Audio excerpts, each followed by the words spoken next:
Hello, everybody. I'm just about ready to get started. So I want to talk a little bit. You're here to see the world burn to some villages. Welcome, Calvisha. So I'd like to issue a correction on a mechanic I misunderstood in the previous sessions. I did see something kind of funny about the numbers and the skill tree. I didn't say anything during the time because I didn't really want to draw attention to it until I was sure. But I misunderstood the parentheses bonus skill bonus. I thought the way it had worked is if you have two people with high skill, the second person contributes to that bonus, and that's what that plus bonus is. I have since confirmed, both from, amazingly, the manual has that information, but also from testing, that it only applies to your party leader. So we're going to have to redo some skills, and unfortunately there's not really like an undo button on the skill tree. So we're going to live with my earlier assumption. It's mistakes. And we're going to correct some of the companions. So what this means for us is that any skill that I'm taking to 10 as the protagonist, I do not need to give to any other character. Hello, Ranish. Hope you're doing well. So let's jump into the game. We're going to take a look at our characters and see what we should be doing with them. Plus, also, I've been playing more than one game at once, so I need to reacquaint myself. Also, I want to test one thing before we go further. Okay. I can teleport you to the other side of the screen. Perfect. So, I've been playing a separate side game as Bad Girl, and I learned a lot about that game. If you go back in the video, I swear she couldn't have had more than like 260 days at most. She's at 400 now. She's almost done with the game. Spent more than 12 hours on Warband. Nice, nice. So I played around with her. She's basically done with the game. I don't see how the enemy could ever make a comeback at where I'm at. So I'm going to take the knowledge I played from an off-stream game. And we're going to take a look at our party and see what we could do to correct our characters. So we're 30 in. I'm at 10 surgery, 10 first aid, 9 wound treatment. Now, technically, I'm not sure if I would call it a misplay. There are books that are capable of leveling most of your intelligence-based skills, including a book that raises intelligence. To me, I don't know if that's a misplay or not, because it does take money to get there, and to me, I'd rather have the bonuses there. However, given that we have a 10 in tactics and things like that, we just need to make sure for our party members here that we no longer level those skills. So if they have some points in them, we're just going to take a deep breath and go, we're going to reallocate them. So how would I correct where the mistakes I've made so far? What would I do to correct them? Well, I think if we're going in intelligence-based, Trainer is an excellent skill for when you're looking to save money, and here's why. If you're not using an army actively in war, it's probably best just to dump all of your troops. Like, they're a massive resource drain, they cost food and weekly bonuses, and as long as you have high enough Trainer, you could basically get everybody up to like at least 1 tier, maybe 2 tiers higher, depending on where you're in the game, or even 3 if you're really truly maxed. So honestly, if I'm starting to level things in tactics and other areas, I think I'm just going to focus it on purely Trainer. Now this character is emphasizing things like pathfinding and spotting. I don't think I'm going to max pathfinding, although I would say if I were to redo my skills, I would probably raise pathfinding at least to like 2. If I were to do it again. So for now, I'm going to put in tracking, and we're going to take a look at our other characters. You're only on day 67, though, on your personal game, Radish? We're still pretty early in on this game as well. I do find that playing the intelligence route first means you don't lose a lot of days resting, and it's mostly just day after day of murder. So for me, I still like the intelligence route. I've tried a couple different ones. Not a big fan. Personal opinion, I've now verified. I think Power Draw 5 is where I start to like it more than Crossbow. One thing that also wasn't really clear to me from this is that Proficiency doesn't improve crossbow damage, even though it seems to do that for the other skills. So there comes a point where I think it might actually be worth taking points in Weapon Master to improve it. I think Strength actually does improve crossbow, even though it's not listed on the skill. I don't know why they wouldn't tell you that strength adds to damage. I don't know. I mean, intuitively, it made sense. I think I made a comment even on stream where I was like, it's very weird that it doesn't, but I think it does. So we'll go forward with that assumption, very small amounts. Patron here, okay. So most of these people are fine. I don't see anybody that's like super bad. I would say only maybe Jeremis I messed up. Because he's got a 6 in wound treatment and surgery, which I don't really need. So, I mean, at least I could save a total of 12 points. I guess if I were to start refocusing them, I would probably start putting points in Weapon Master. Because this seems like a generic way to improve multiple weapon types. Since, allegedly, I can't really verify it on anything, but allegedly, every 100 points above 100 weapon proficiency is 15% more damage. So technically, it's even better than Power Strike. So every 2 points in Weapon Master is essentially like Power Strike for everything else. Allegedly. So yeah, I think from that standpoint, we're not going to bother doubling up on a lot of our tactics. Now, you might still double up some things in case your allies betray you, because some people just don't like each other. And that's something I'm still feeling out even now, what companions like each other. Like, I know, for example, you know, I seem to have like a very stable party of Deshvani, Clethy, Borsha, Marnid in my main playthrough. I feel like characters like Rolf and Nizar have problems with those other characters because they're more noble oriented. So I think when we play the game, I'm going to try to pay a little more attention to who is declaring themselves as a noble, because obviously characters that don't like the nobles don't like them, generally speaking. So we're going to go forward with that assumption. I have no regrets for getting First Aid 14, Surgery 14, and Wound Treatment, 12 or whatever. To me, this is good enough, honestly. I'm very happy with it. I would say if I had to correct something, it would probably be... I'd probably take engineering maybe a bit of as a higher priority over tactics.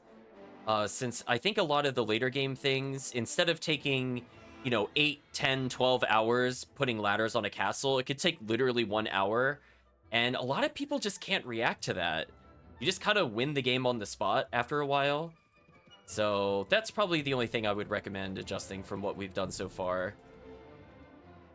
They're gonna siege this castle, and then we're going to go retake a territory, I think. We're just gonna camp and wait. Let's advance some time. Oops. We're gonna heal up, see what they say. Oh, so they completed the quest. Are they bailing on the quest? I mean, I'm gonna take this castle back. Listen, if they're not gonna do it, I'm gonna do it. It's only 35 people. Oh, actually, speaking of which, let's save and join this battle. This seems like a fun one to get involved in. Almost all of our characters are here. So we have a 2-to-1 ratio. This gives us a chance to ally ourselves with other people. Yeah, hopefully you're having fun with the game, Branish. I'm just curious, what did you end up going with for, like, starting stuff? I could see, like, why people might want to take, like, strength or agility earlier than I did, and that's fair. But personally speaking, I tried a little bit of, like, an agility build, for example, and I just really didn't like, if you got injured at all, you basically had to stop everything you're doing to heal. I liked everything about the leveling except for that, and I think due to that, I still think I would choose intelligence. But I do think there's a certain point where, if I'm playing solo, I'm going to emphasize first aid early over surgery. And I think wound treatment is also key, just so I can just repeatedly battle after battle after battle. And I think that feels pretty good. So if I had to say what I would adjust with the character, now that I'm at 30 int, I'm going to be doing all agility and strength anyway. So I'm at a kind of an awkward point where I probably could have delayed my stats slightly, but at the same time, I am taking advantage of the early first aid in order to do really early raids without spending a lot of time retraining people. So I'm happy for the moment. I think once we're done with this little raid, I would like to power level our characters a little bit by going to a very specific area on the map. So why does it feel like I'm the only person here? What is going on? Are they all just camping? What's going on? I felt like I was fighting like 20 people and no one was helping. Can we have somebody go in, please? You're all just camping here? Okay, cool. Thanks for getting my companions destroyed, I guess. Chose the first thing I don't know which personality and temperance father, John Noble and Merchant. I don't really remember the extra 53 and also martial arts. I just meant more like stat lines. Yeah, the starting stats are sort of important, I guess. I think it helps you get like early riding skill, for example, when you might not qualify. So even if your character has like 8 agility, you can end up with like 12 or not 12. You can end up with like 3 or 4 riding, which I think is a really good skill. I don't think riding is necessarily worth going higher than 4 for the most part. But I was just kind of curious from that part. Yeah, I tried doing strength early, and I feel like if I didn't have like a doctor character extremely early, I felt like I was just in all these awkward battles. Like I would do like 2 raids, and I'd be like, I think I'm too injured to win, kind of things. So without first aid backing me up, it felt kind of bad.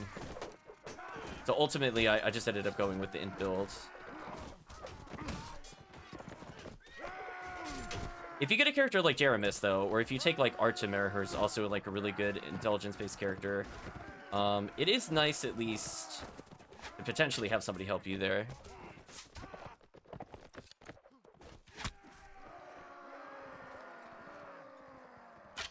That was a bad shot.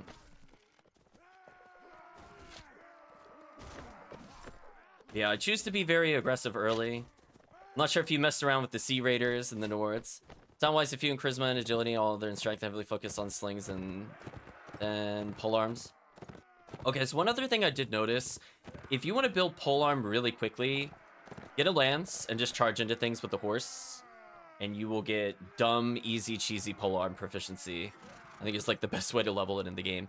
Bow, I think, needs a lot of investment to be crossbow. I'm still of the opinion, if you are not going to go straight to power draw 5, crossbow is literally better in every single regard.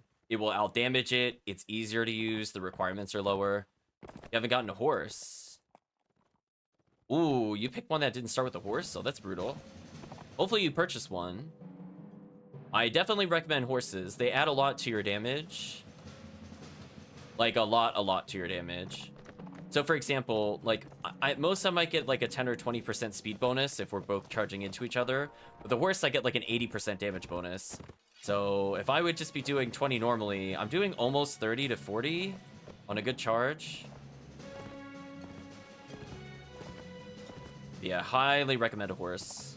Also, the horse will make you go very fast on the map as well. I'm gonna collect some money since I'm like 2-3k. Yeah, some horses are only like 300 though. Like, some horses are really cheap. I'm saying even the cheap horses are usually worth it. You don't have to get, like, your 4,000 heavy horse knight thing. Like, I'm still... Well, I started with the horse, since I think I chose, like, a stepchild or something like that as an STEPPE. As I'm, like, a kind of like a nomad. 300, with cheapest I found was 2k. Yeah, it just depends. Some of them have, like, modifiers on them that make them cheaper. They're not too bad. Again, if you're getting ones that say like riding 4, riding 3, that's probably why. Those are expensive. It also depends on your starting location. So if you're in like a really expensive area, then you will get expensive horses. Or if you want, you could go to the Purple Kingdom and fight bandits there and get a horse generally every bandit battle. From observations, at least I very rarely don't get a horse from fighting them.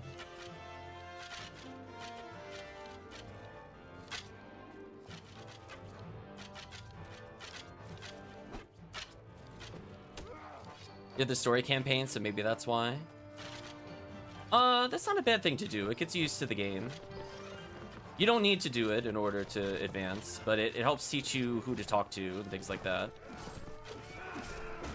Right now, I'm really hurting for a lance. I want to see if I could buy a lance with this character, and this will solve a lot of problems that I'm having right now. It seems weird that not all polearms can do the charge damage. So for me, that's kind of weird. Like, Jousting Lance and Lance seem to be the only ones that I've observed so far that could do the mechanic where you could couch the Lance. And that is one of the cheesiest kills in the game. I really think, honestly, it shouldn't be in the game. It's really stupid. Like, it is, like, the damage of it is just completely broken. I should not be able to do 140 to somebody. They should not be able to do 140 to me. Sorry. I'm just going to be of that opinion forever. It feels terrible. So this guy has a polearm that I'm scared of, so I don't want him to charge me. So I'm just gonna chase him. But yeah, like, I started with the horse. There's a couple other backgrounds that I think start with the horse. I thought most of them did, to be honest. I don't know if I've ever not started with the horse. I did learn the hard way, though. Apparently, horses can be injured and have status ailments. I literally got 300 days into a campaign, and that did not come up until after I owned half the territories in the game. And I'm like, wait, horses can actually die in this game? I've never seen that before. And I've definitely lost the horse before. So it's not guaranteed every time the horse dies. So I will try to keep our horse alive, where applicable. Tomorrow I'm gonna attack this Danish hideout. I forgot the name. I got like 37 minutes. I think you do it. Danish? Do you mean the Swadians?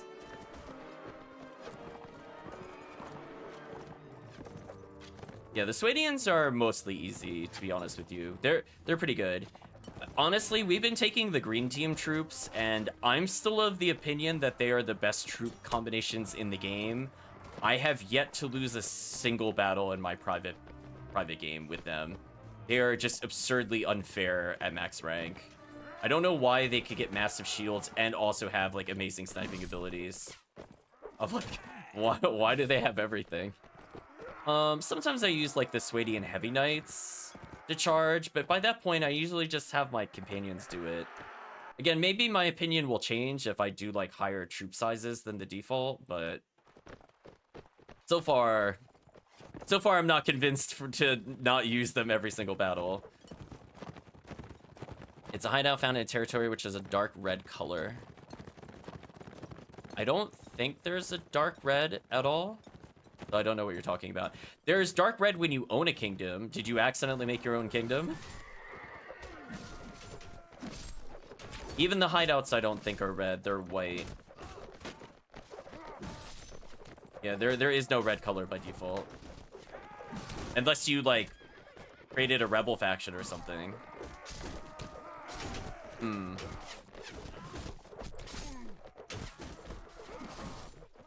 Is it reddish because you made the purple army mad? Because that's like a purple red.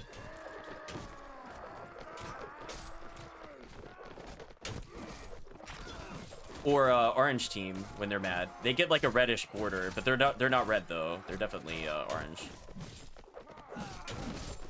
Ooh, this is just like a massacre with this sword. Do I play Viking Invasion or Napoleonic War? No, I'm playing native. I'm not playing the alternate ones. Well, if you're not playing native, then I have no idea. I've not played the other campaigns so far.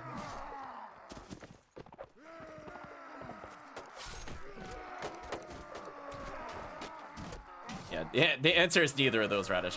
It's literally called native. In Mountain Blade 1, it's the default and only campaign. And Warband, I get to choose one of 3, so I chose native. So I don't know what the rule differences are with the other campaigns. Maybe we'll check those out at some point. Oh, he almost killed me, by the way. That was such bravery. I was looking at chat. That was bravery to interrupt that spirit charge with that sword. If I had not hit that horse, by the way, he would have instantly killed me. Just by the way. That's how close I was to just losing the battle for no reason. Horse. Thank you, extra reach on this weapon. I will never, ever, ever take for granted ever again. Yeah, get away from me. Stupid heavy horses. Yeah, I don't really like fighting the Sarenids in a open ground battle. So I find if the enemy has a very annoying horse unit, all I do is siege their territory and ignore all army battles. Because if I do that, I never have to fight their horses. Therefore, I have no weaknesses and the game ends. Yeah, I'm not playing Vikings.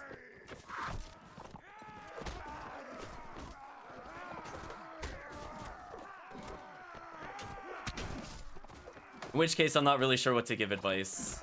Help you. I don't know if there's differences between them in terms of stat priority. But all I know right now is I'm winning really hard while talking to you. That's all I know. I killed like 14 people with single-handed weapon. It's not even that good. Still won anyway. Let's take this guy out. Yeah, it's possible the Vikings don't start with horses as readily as the other ones. That was a pretty convincing win. Native set in which part of the world? Well, given that I think I'm fighting the Russians and the equivalency of the Vikings, Europe still.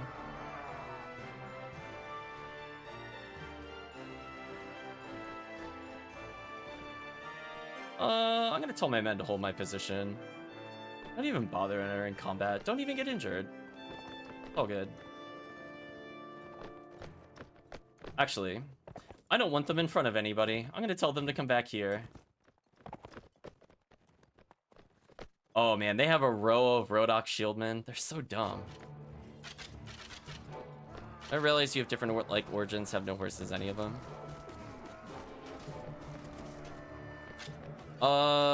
Apparently some of them don't have horses. I've not made enough characters to confirm one way or another. I don't really look at like the wiki or whatever. It just, I will play around with it and go, oh, I like these stat bonuses, and then undo. But yeah, for me, I had the option to become a step child person, and again, not like as in like relations, but as an STEPPE.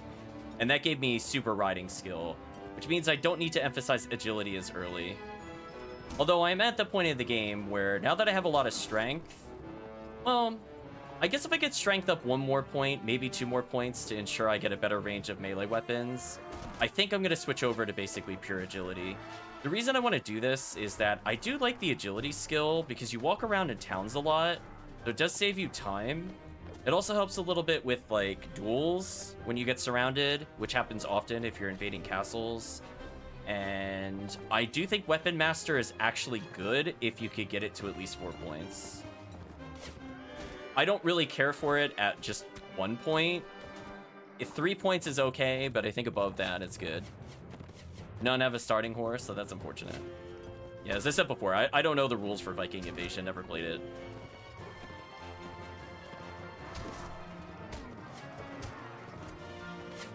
Meanwhile, I'm just power bonking people. Don't you spear me and interrupt my charge. Get out of here. Rude. Very rude. Give him the slap.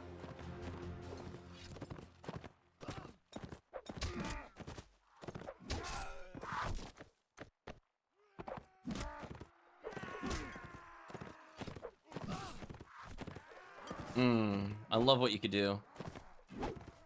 Gotta go eat. Enjoy your food. Maybe see you later. Thank you for stopping by, Radish. I mean, you can see at this point, like, I'm playing an intelligence-based character. I'm just absolutely destroying them in melee. That's why I don't think melee is necessarily as important as you think it would be. Like, I think later on when you're fighting heavy armor characters, I think that's where it kind of justifies it. But honestly, base stats, very light weapon mastery, it just kills everything that's not a heavy knight. Then when you're serious about those kinds of troops, of course, you know, power strike and things like that are going to help you. But, like, you don't really need extra stats to just kill him with crossbow.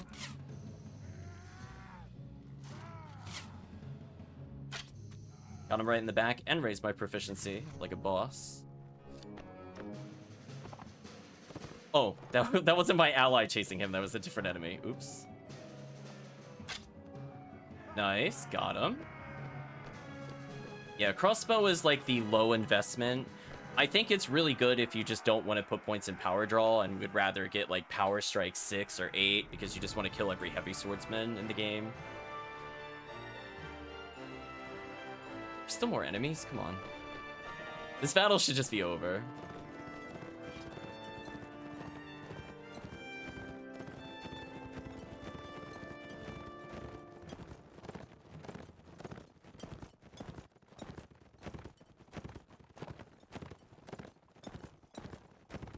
The only thing I don't want to deal with are the horsemen.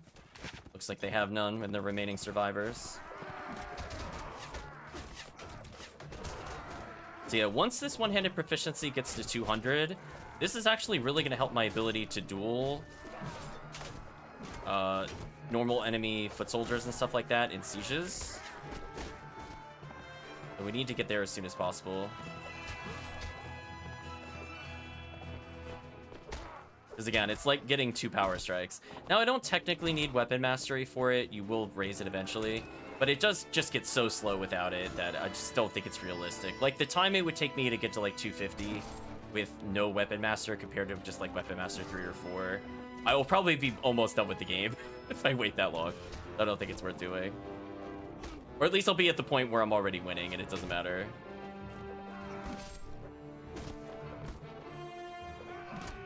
So I think it is good to probably use different weapon varieties where applicable, and I really just want some polearm proficiency.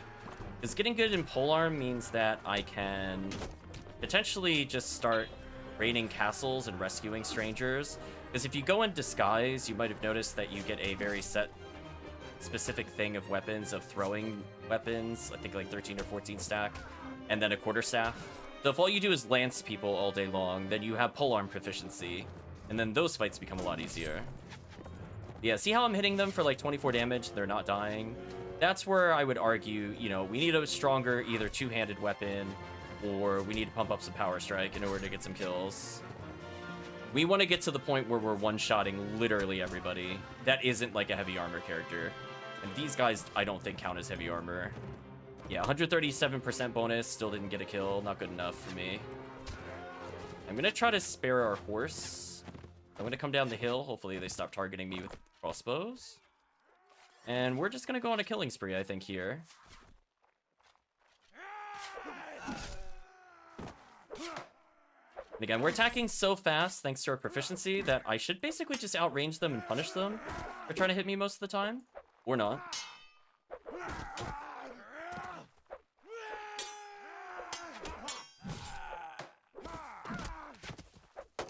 Alright, so we're still a little slow. That's fine. Needs more proficiency to not get punished. Alright, so we improved relationship with the Baden slash the bad guy here. We slightly improved the relationship with the other people, which is nice.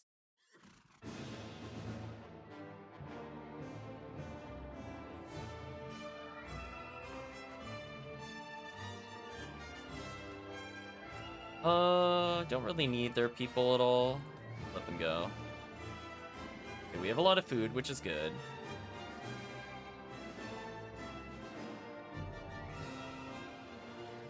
Yeah, so Klethi and Deshvani like each other. That much I remember from personal games. So now we can talk to all these people and get our relationship up with them. So he's not very evil in this game, apparently, compared to what I was playing. Maybe that's slightly randomized between playthroughs.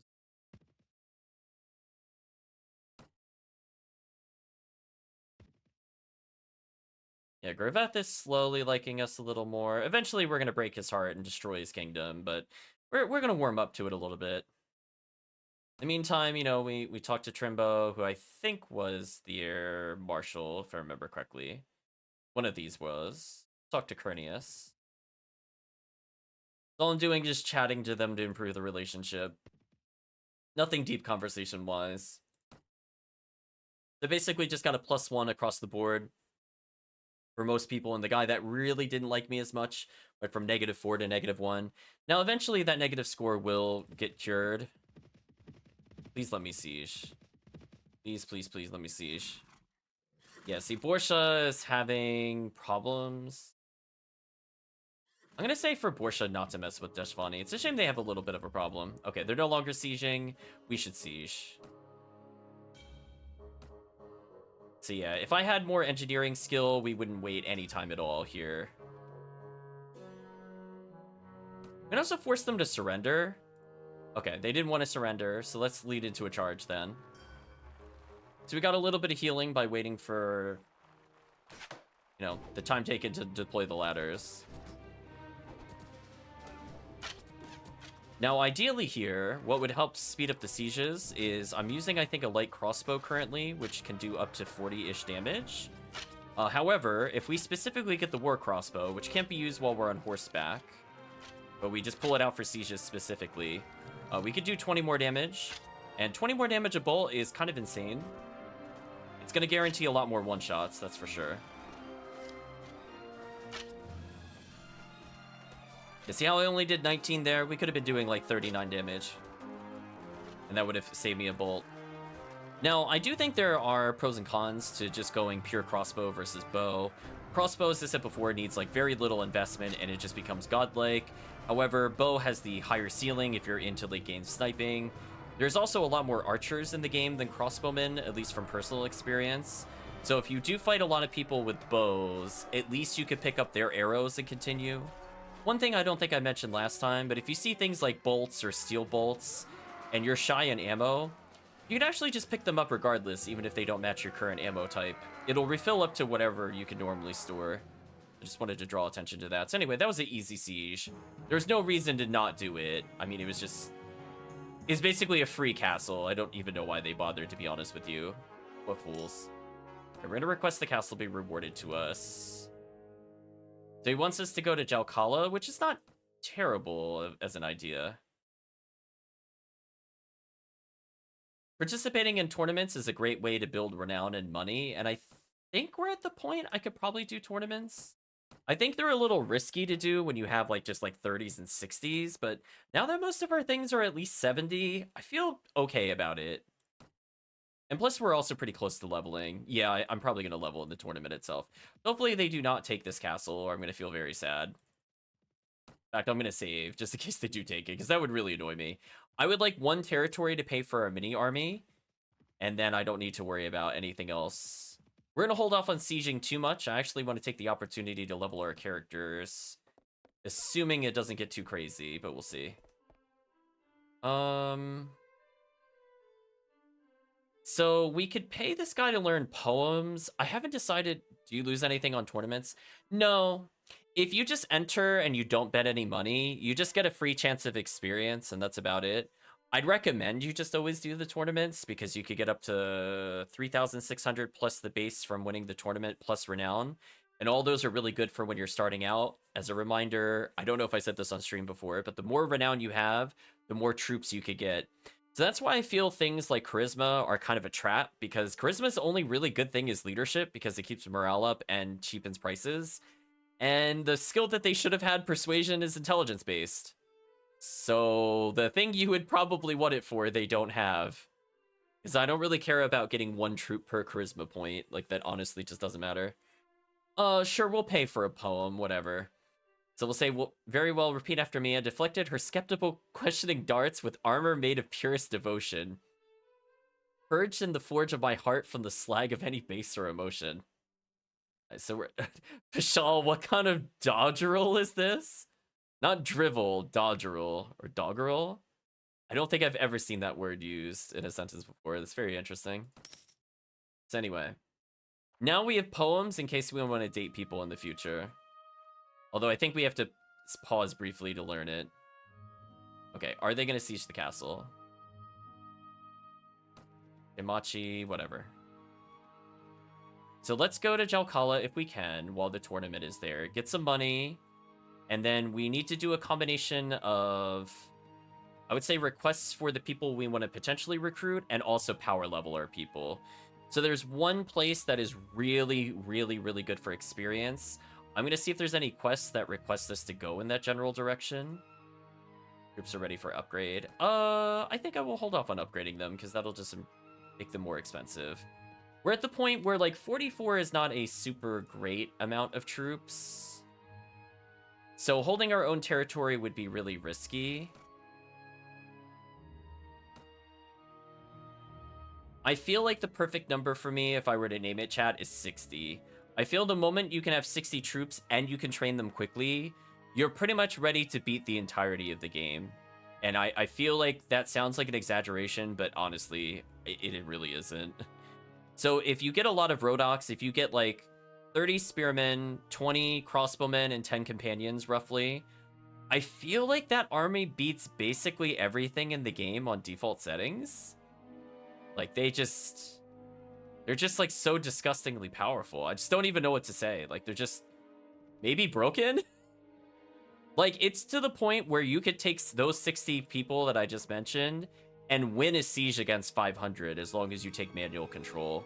Like, it's crazy. They beat almost everything. Now, they have some weaknesses. If you don't have a lot of crossbowmen, you might have trouble with knights. That's about it.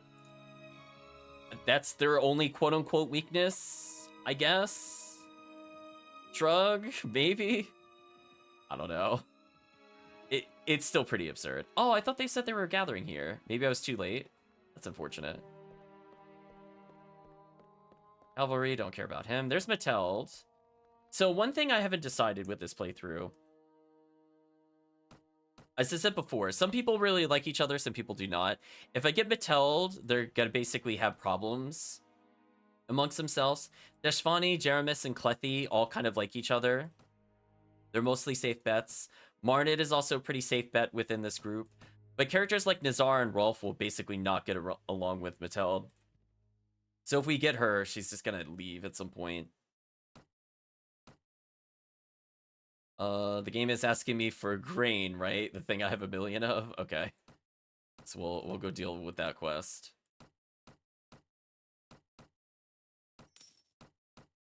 We have to go to Darajesini? Where was that?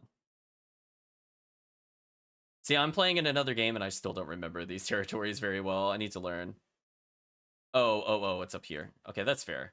So one thing I want to do before we also go to war is we need to make sure we have a few fiefs owned by the green team, as in the smaller green names versus the big city green names on our side.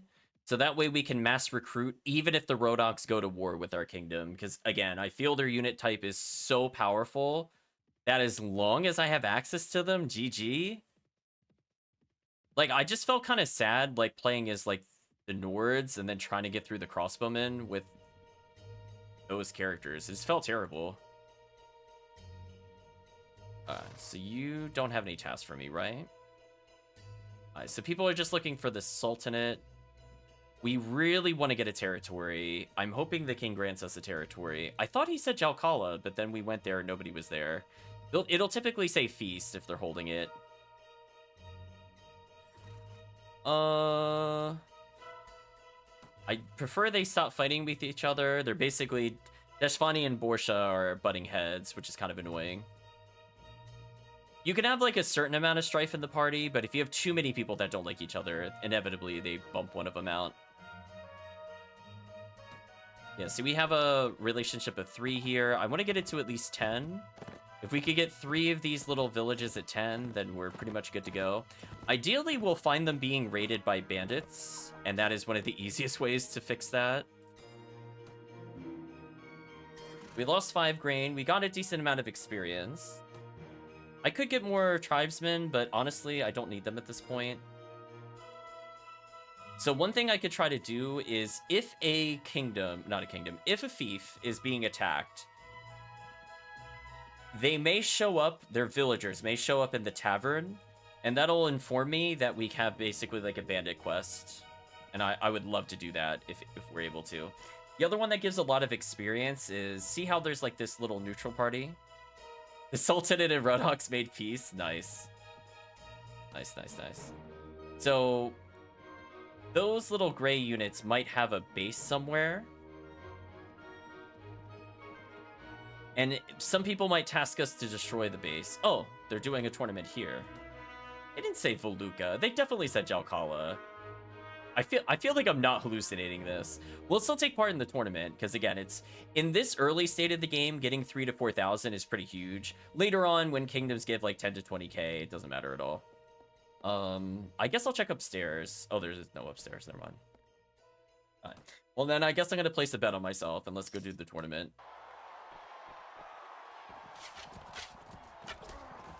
Well, good thing I have a little bit of archery training, or else this would be really awkward.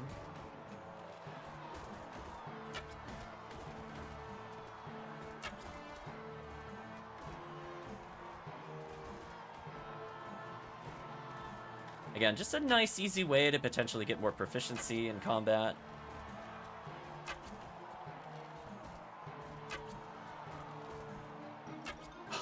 Oh. Did all of our people die? Game, please, with the sec. Alright, so this is not good. We lost all of our people. Can I get your sword, please? I'd really appreciate it. Are you not gonna let me have it? Okay, there we go.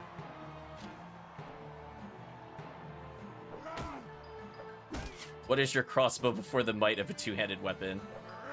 Oh, he outbonked me. I got outbonked, chat. That's not good. You're actually forcing me to block? Ugh, gross. Get out of my face. So there's just one guy left?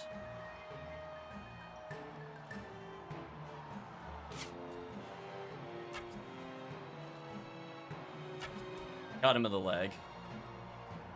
Nice. I think I did decent there. So we're gonna keep betting. So I could pay 100 to potentially get 1,300. Welcome back, Radish. Yeah, let's do some more tournaments. Oh gosh, they have lances. Also, that's an ally. They switched my colors on me. Oh, you gave me a crossbow. I was wondering what was going on. I mean, I'm okay with that. I like the crossbow. Oh, let's steal a horse.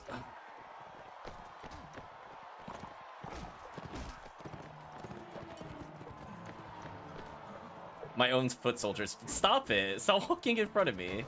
Can't do anything if you do that. It's very rude. We're gonna try to break up the yellow monopoly over here.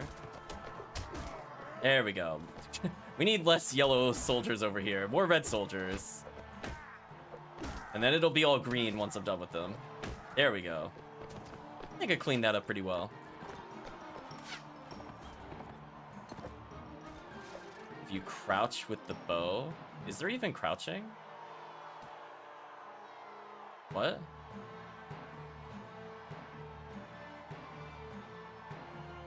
Don't think there's crouching. I'm gonna go with I don't know what you're talking about.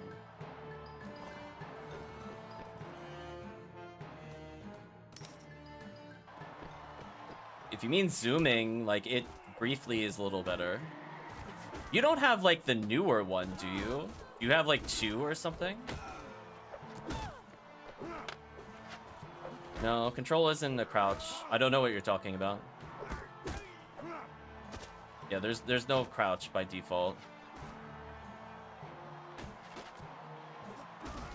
I'm like, if there was crouching, I would be crouching all the time. But no, it's not in there by default. I even double-checked the controls just then. If it's there, it's unlisted. Alright, so I'm just gonna keep going through the tournament. There's 6 tiers total. Yeah, are you playing, like, Warband 2 or something? I just want to be clear. There's, like, one that came out in, like, 2016. If it doesn't look like this graphically, you might be playing the sequel. Which has, like, more modern controls and stuff like that. You gave me the lance. Ugh. Okay, at least I could kill him with the couch lance. So anyway, I hope you saw that. That was an insta-kill. I wish this was not in the game. It's really stupid. What a dumb item.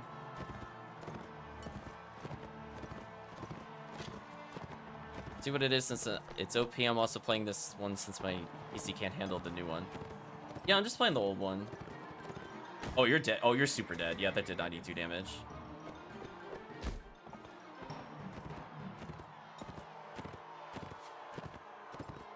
So unfortunately, chat, you might not notice it. In the bottom right, there's a little lance icon. As long as it's red, I can't do my little insta-kill. There we go. What a dumb ability.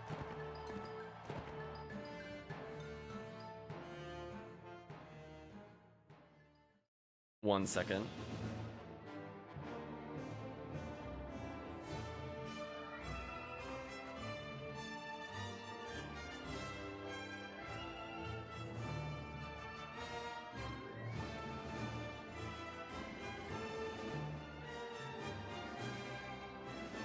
Alright, it apparently exists in some of the other ones, but not in native. I can open up the INI to enable it.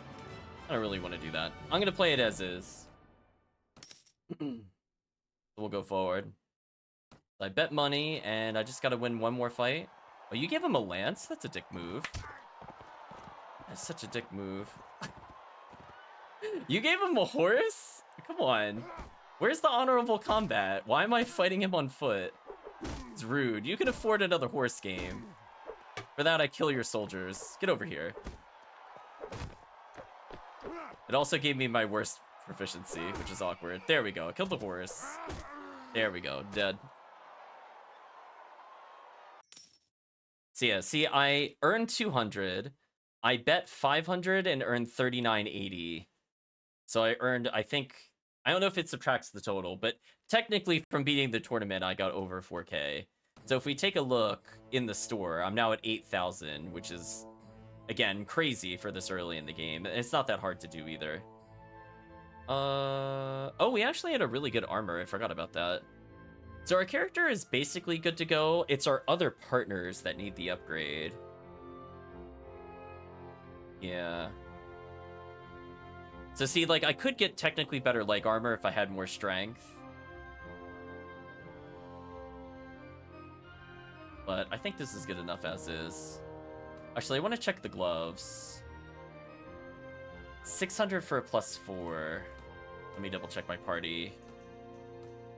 Does anybody not have gloves? Because that +4 is really good. I guess I'll Deshvani with nothing. Alright, so that's it. Pay 600 to get 4 armor is an excellent trade. I like that ratio. Ultra cheap. Love it. 167 for 200 is also good enough for me. Because it's better than nothing. Yeah, any early defense I could give these characters, the better. Ooh, she only has basic leg armor still? Oops. Yeah, we gotta fix that at some point.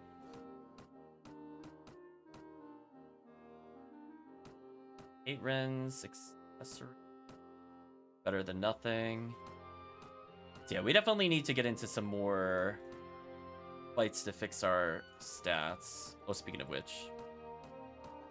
Where are our bow users? Oh, I don't have her focusing bow yet. I forgot I did that. Soon. We'll give her some power draw, I think. Do I have any character just straight up using a bow yet? Just Betheshzar and Deshvani.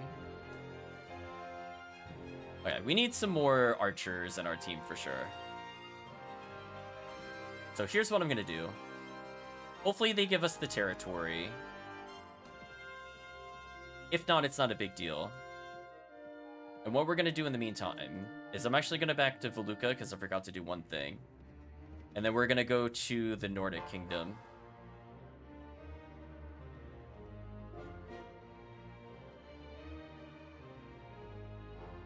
Yeah, as I said before, you're not playing the native mod. I don't know if they did other changes for it. I just know in native you cannot crouch. I just looked at it. But it looks like you can apparently toggle it on. I'm not going to, though. Well, these horses are kind of expensive. 1K. Where's my cheap horses at? Disappointing. Oh, well. Rid of these. Don't need these. Crossbow. Keep the fish. Don't need the arrows. I'm gonna walk around the streets. The population doesn't like me, I think, because I collected taxes from them. Or it was gonna be at a slight disadvantage with them.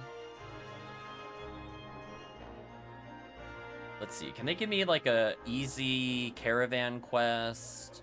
Something that I'd be willing to do.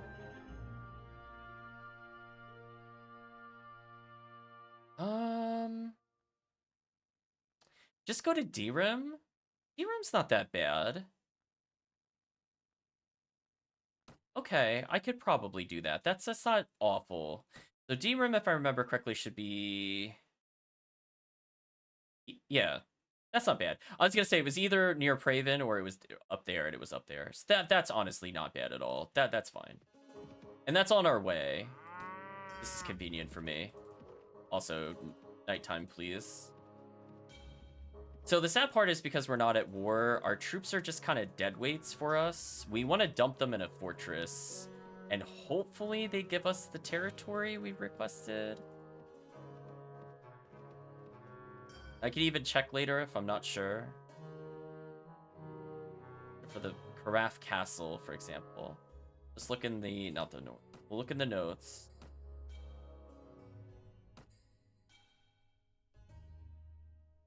Alright, so far it doesn't look like anybody owns it.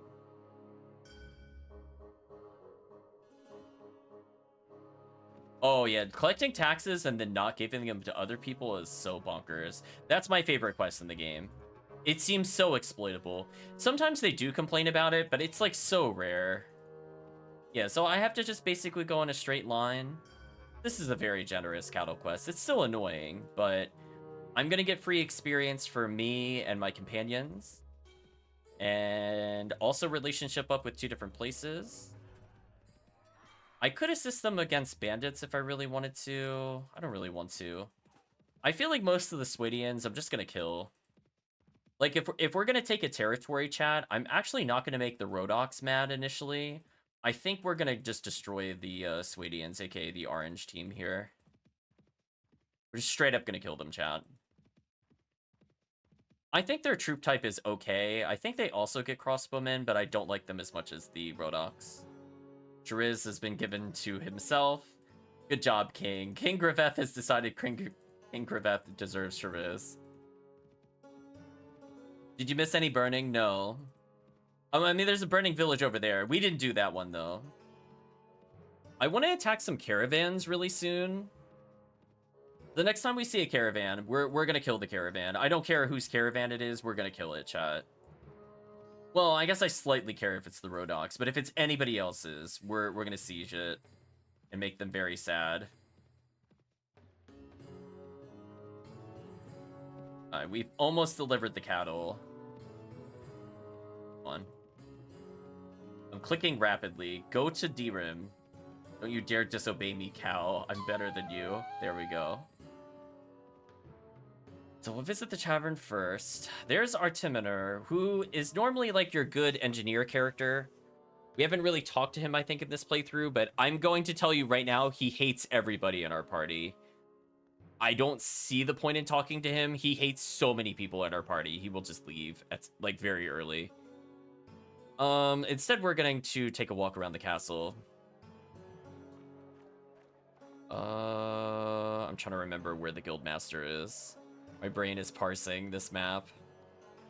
Were you the jerk that was, like, all the way in the building itself? Like, I had to, like, make a sharp right, and you're just in the staircase of the prison for some reason? Is that this town? Also, the reason I want to get agility, these town segments, I like the look and feel of some of the locations. I don't like actually walking in them. There we go. I remembered. You have any... no, I don't feel like dealing with deserters. We're gonna tell them to deal with it. Pay 1,500 to get 96 a week, not worth it. 2,500 for 163 a week, almost worth it. And I don't think we can afford the other ones.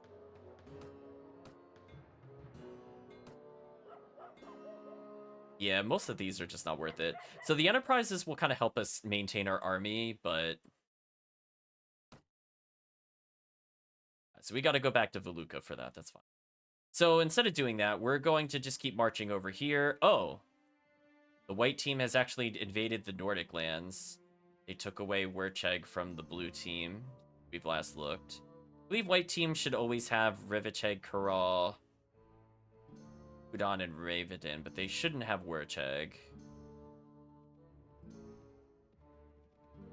So it looks like the... I guess not white team. They're more like a pale brown team. Seems to be powering up a little bit. Okay, so now the purple team, aka the steppe people, are fighting the Sand Kingdom, which I don't really care about. Let them do whatever they want, I suppose. So we're gonna go to a very specific part of the map. If you're wondering why I went all the way out here, I think we were here before, but man oh man, the Sea Raiders. Too bad I don't get more views on the game. It's so fun. It is what it is. I mean, I'm somebody that doesn't have, like, a camera, for example. So they're like, I don't see why most people would necessarily pick me over seasoned streamers, kinds of things, but hopefully for the people that do watch from other games, they enjoy what they see. The other thing I think I want to do is I want to do a balance of strength and agility. So he's got power draw 4, which is pretty good. I think I will raise agility so he could get the heavy horse. That way he could be a heavy horse bowman / lancer. Also, speaking of which, we need a lance. I forgot to look to see if a lance was in there. Please have a lance. I'd be very happy if you had a lance. Oh, we got attacked by bandits. How annoying. Well, this doesn't look like the tavern, chat. This looks like an ambush. How rude. Listen, game, I'm just trying to use this. Just trying to use the merchant. Don't gotta fight me on the streets. I mean, listen, my one-handed proficiency is really good right now. I might have base strength, but I'm still gonna whoop you. Yeah, anyway, I'm gonna go in the tavern like I clicked the first time, game. Oh, we're getting attacked in the tavern? What is going on? Oh, no. There's so many people that want to fight us. So belligerent drunk is somebody that could show up in the taverns. I'm gonna say I'm looking at it some sort of animal clearly. He'll draw his weapon. They get angry if I draw my... Stop doing that. They'll get angry if I draw my range weapon. But unfortunately, my range weapon is between me and my melee weapon. So anyway, up to camera angle. Camera angle? What is this camera angle? It's like, it's doing like the worm's eye view shot. Why is it down there? Anyway, we get a weapon for defeating him and some money. But nothing, I'm not looking for anything in there. Okay. Ooh, Masterwork Longbow is actually super sick, but none of us can use it, so there's no point in getting it. I don't feel like holding it that long. Okay, are there any lances? Are there any lances at all? There's a larger bag of arrows. It's only +1 though, so I'm not going to waste my money on it. If it was +2, I would have picked it up. So we managed to find a place with absolutely no lances. So feeling real good, chat. 10 out of 10 on our picks there. We're gonna see if these people want anything. Honestly, I don't think I have ever been in the White Kingdom's place. Oh, this looks like the Guildmaster. I was gonna say, so I don't know where the Guildmaster is. Escort a caravan to Brayer. Okay, we're gonna tell them we can't do it right now, but on our way back, I think we're gonna do that. So Brayer is... I actually don't remember. Oh, you're like way up there. That's right. You're in the Sand Kingdom. I was like, I know you're not a Rodok village because I would remember from the other campaign. That's kind of a long journey from Corral. I think chat would agree. They're like, you go from here to here. Kind of like the whole map, but cool.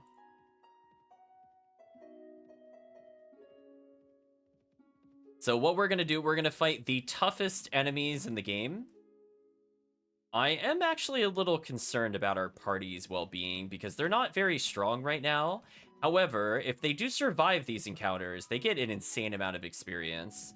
So just doing like 3 or 4... Oh my gosh, 35 Sea Raiders. Did I even do this fight? I will drink from your skull. I will drink from your skull, he says. Yeah, he might. These guys are no joke. So if you haven't seen them before in mass, they are heavily damaging units. They are, I think, the strongest enemy in the overworld that you can fight. They give an insane amount of experience, and most of their armor pieces, if they drop them, are upgrades compared to when you first get companions. But yeah, they're all very decently armored. You can see some of them are in steel armor. Like, this is basically like fighting an army without fighting an army. Wow, he took 46 damage, didn't die. That should give you an idea of how tanky these characters are. But nice, we leveled via murder. The best way to level. So we're gonna have to decide if I want strength or agility. I might want strength for the equipment and then go full agility. We'll see. As I said before, I do want Weapon Master. And I do want agility and maybe shield. I don't know. I'm not a big shield user, but I know some people like it for defensive reasons. I just prefer to swing the big pointy thing and everything dies. That's how I kind of play the game. So we have tactics here, so we should outnumber them at least. And due to our troop size, we'll end up fighting a lot of enemies. Eventually, we want our companions to basically be able to solo all of these fights without us needing to interfere. But since we're still pretty early on, I do need to take a pretty active role. Later on, I could just literally camp in the starting zone and we'll win automatically because our companions are so broken. But we're not quite there yet. And while we're getting there, let's get some more kills. Now, I do feel from an experience standpoint, around level 25 or so, we stop leveling easily. So we have to kind of think of our build this way. So we're done with Int. There's nothing more we're going to do with it for the rest of the game. We're never going to pump it. We should just focus on damage so we could get through the harder sieges now. And anything we think that would help tie up the game for when we own our own kingdom. As I said before, engineering is really good. I probably should have taken that over some of our other choices. But it's okay. We can wait an in-game day or so in order to do engineering. It does make town stuff cheaper, and it makes upgrading castles easier. So it helps for the late game to have it.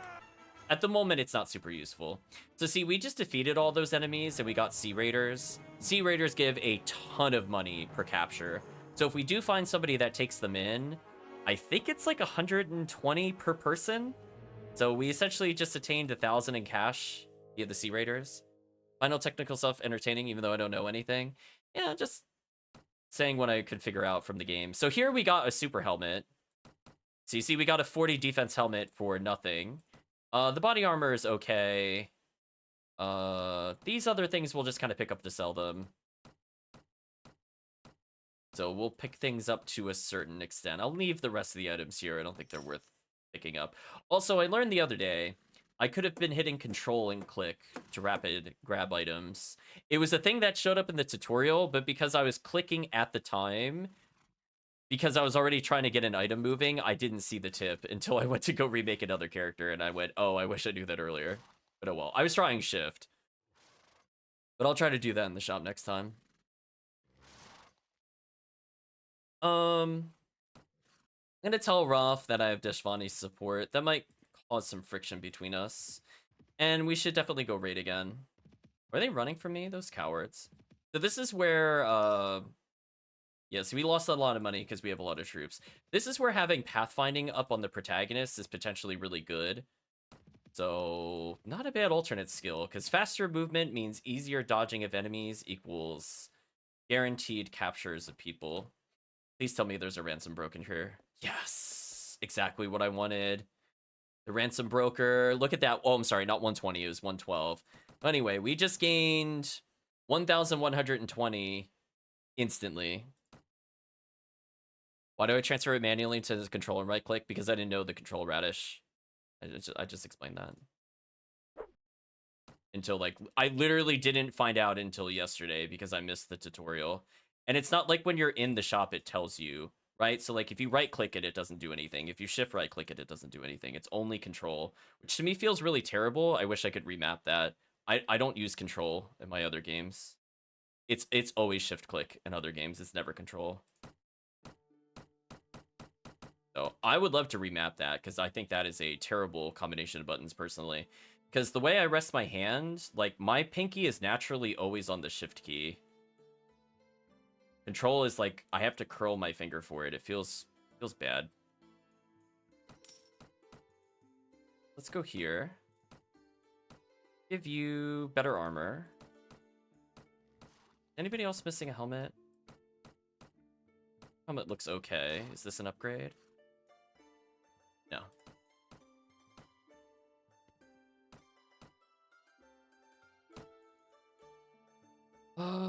Do I need anything here? 283 for +3 is fine, but it's not anything I'm gonna go crazy over. This is where essentially we want to armor up all of our companions. Over and over and over if we can.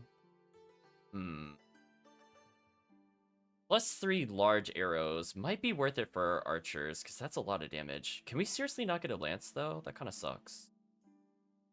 Oh, we have bent lance. I think that will still work, even though it's technically terrible.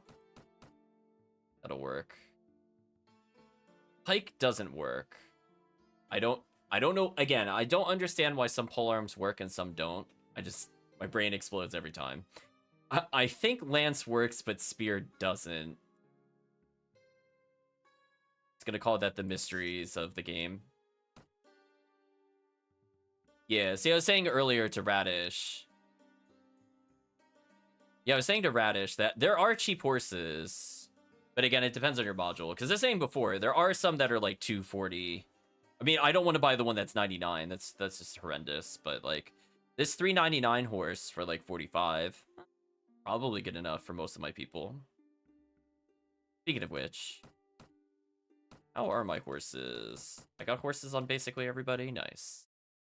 If the game is coded like Stone, I'm like, I don't know what like voodoo magic made them decide why certain polearms can do it and not others. I just don't get it. Like to me, like it has the pointy graphic. Like why wouldn't the pike do the same thing the lance can? Like they almost physically look like the same graphic. It's not like I'm swinging it like a scythe or something like that either. I don't know. It's very weird to me. I'll never quite get over it, to be honest with you. It's one of those things I just have to learn to deal with. I think I actually buy these arrows. And then we give it to Deshvani. Additional damage is pretty huge. I think Betheshar has arrows. It just got regular arrows. We'll hold on to those for now. I don't need Nordic Sword.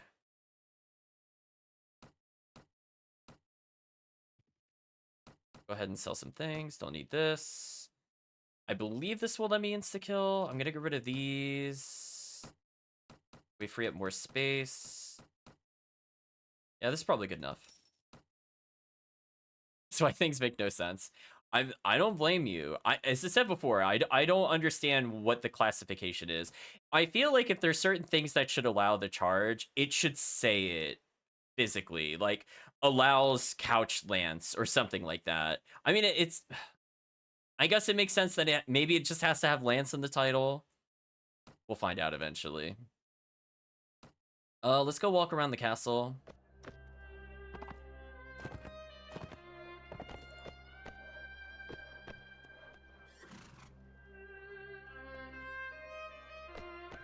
Yes, people did some pretty nasty things to the polearms to ensure the opponent basically didn't have a good time. No, I'm not tracking down Sea Raiders. Get out of here. You have any fun enterprises, though? Oh, we're not friends with the person, so we won't let us do it. So basically what we need to do is let's take a look at our party. They are roughly level 9. If we get them closer to level 12, I think they're strong enough to basically hold their own kingdom-wise. Just need to get them like a little more leveled. In the meantime, let's level ourselves.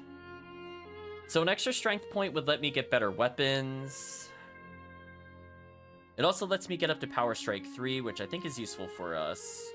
I think I'm just gonna, for now, put a point in strength so I could get Power Strike.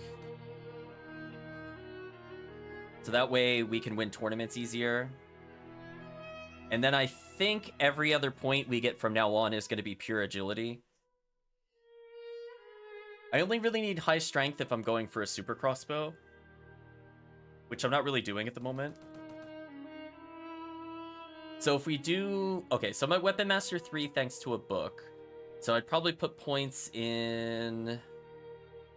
Probably not looting. I don't care about that. Not in horse archery. Probably just literally athletics so I can move around the battlefield faster. I don't really need points in anything else here. We got 3 in training. That's probably good enough for the rest of the game.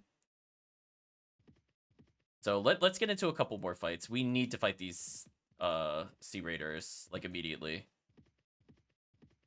Where are you at? Don't hide from me. Normally you have, like, a hideout around here. Tundra bandits, no. Let's go closer to the other castle. Maybe they're over here more.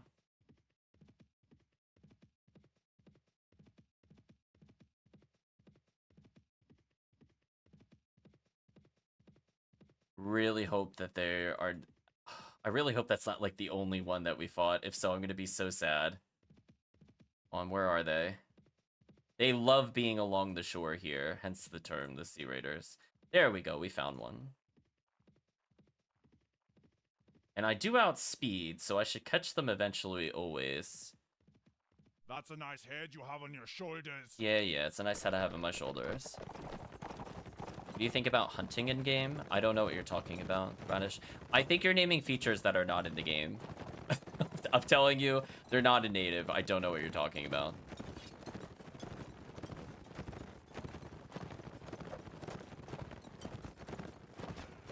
Maybe it's DLCs. I mean, this is the DLC. But again, different campaigns have different rules, so I don't know what you're talking about. So for me, there is no hunting. I hunt these people down. That's like the closest thing. Okay, power strike kicking in.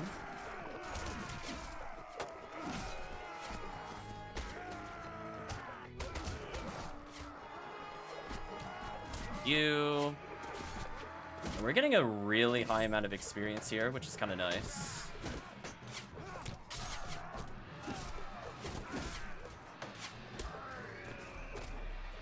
Oh. I don't really like hunting mini games, if that's what the question is.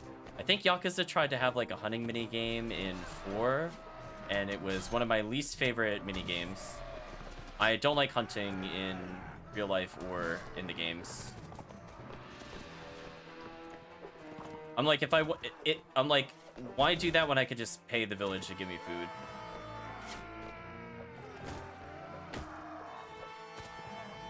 I'm like, if I'm gonna take control of something, it's called slaughtering all the peasants. I don't care about fighting some random boar or hunting a deer or whatever. Like, nah. I'm gonna hunt the most dangerous game, which is man.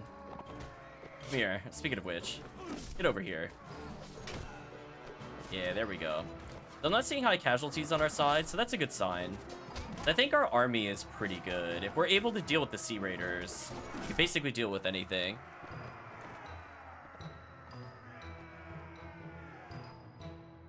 Yeah, see, our companions are still getting wounded, so they need better gear. That's a lot of Sea Raiders. Oh, it lagged. No, why did it lag? That's so annoying. That's kind of tilting, I'm not gonna lie. I clicked, and it, like, transferred it across 2 different screens. That was the worst. Bethesar, please don't mess with Katrin. Damn, I didn't pick up any items from that. That sucked. That was, like, that was the worst time for it to lag, too. Brutal. Yeah, I'm not, as I said before, Radish, I'm not a fan of hunting in general. I want this guy to fight the Sea Raider. Okay, let's fight these guys. I do need money from this. Like, I do legitimately need to actually take the items from it. The XP from completing it is okay. Yeah, it definitely, like, lagged in. It used my click on, like, 2 different screens. That was so brutal. Oh, man. Well, hopefully we could get a fight here and I could get some items, because I do need to fight fairly often to justify our troop size. And as I said before, we're just trying to level. We're kind of in peacetime. Every one of these fights should be, like, getting 2 or 3 kills to every one of our companions. So even if our doctors don't get a lot of kills, for example, we can make them better. And again, my proficiency is kind of getting out of control. So between the strength bonus we picked up earlier, like, Katrin, please, you had 1 job. Between the strength bonus earlier and power strike, our minimum damage is okay. I could probably rescue people from prison, which it would be my ideal way to get some easy relationships.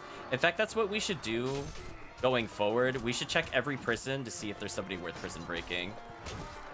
Even if we don't necessarily get paid for it, it is like a really easy relationship bonus. And surprisingly, it doesn't even make the enemy team mad that you broke into their prison. Like, I would have thought that would have been like the line, like, you're just breaking criminals out of jail. No, they don't hate you for it. It feels like an oversight, as do most things in this game, to be honest with you. But, you know, it is what it is. So our strength score is okay.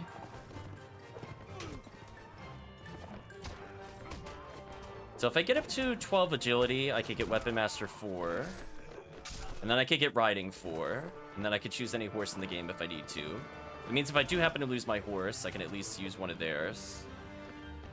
How many people do I have, Radish? I'm trying to keep it low.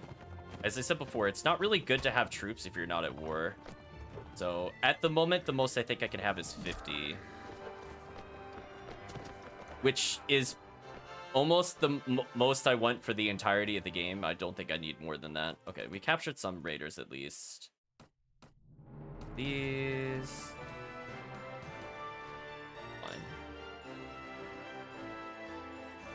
Fine. Please don't pick a fight with Deshvani. She's a valuable member. Yeah, so we gave 254 experience to other people, so Deshvani leveled. Let's slowly make her stronger so she could get power draw. And in the meantime, I'm gonna give her Weapon Master. That's the real play there. Will I start my own faction or join one? So Radish, we're technically already part of a faction. If you're asking where I want to go with the end game, it's I'm gonna make my own kingdom by the end.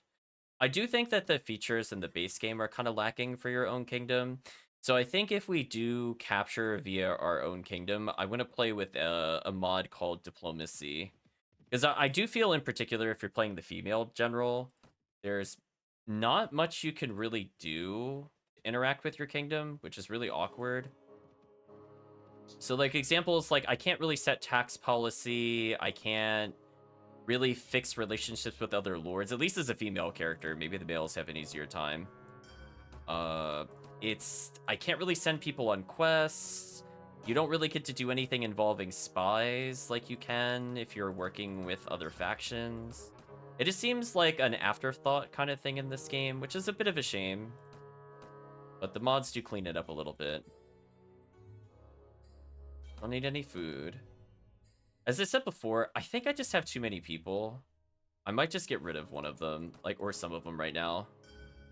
How badly do I need Mountain Bandit? Probably not at all. Just get rid of them. I don't need them. Yeah, like 10 sharpshooters, 10 sergeants is probably good enough. I'll at least turn these people into spearmen so they're less likely to die. And that's about as far as I'm willing to go. 822 a turn is kind of brutal. Not super thrilled with that.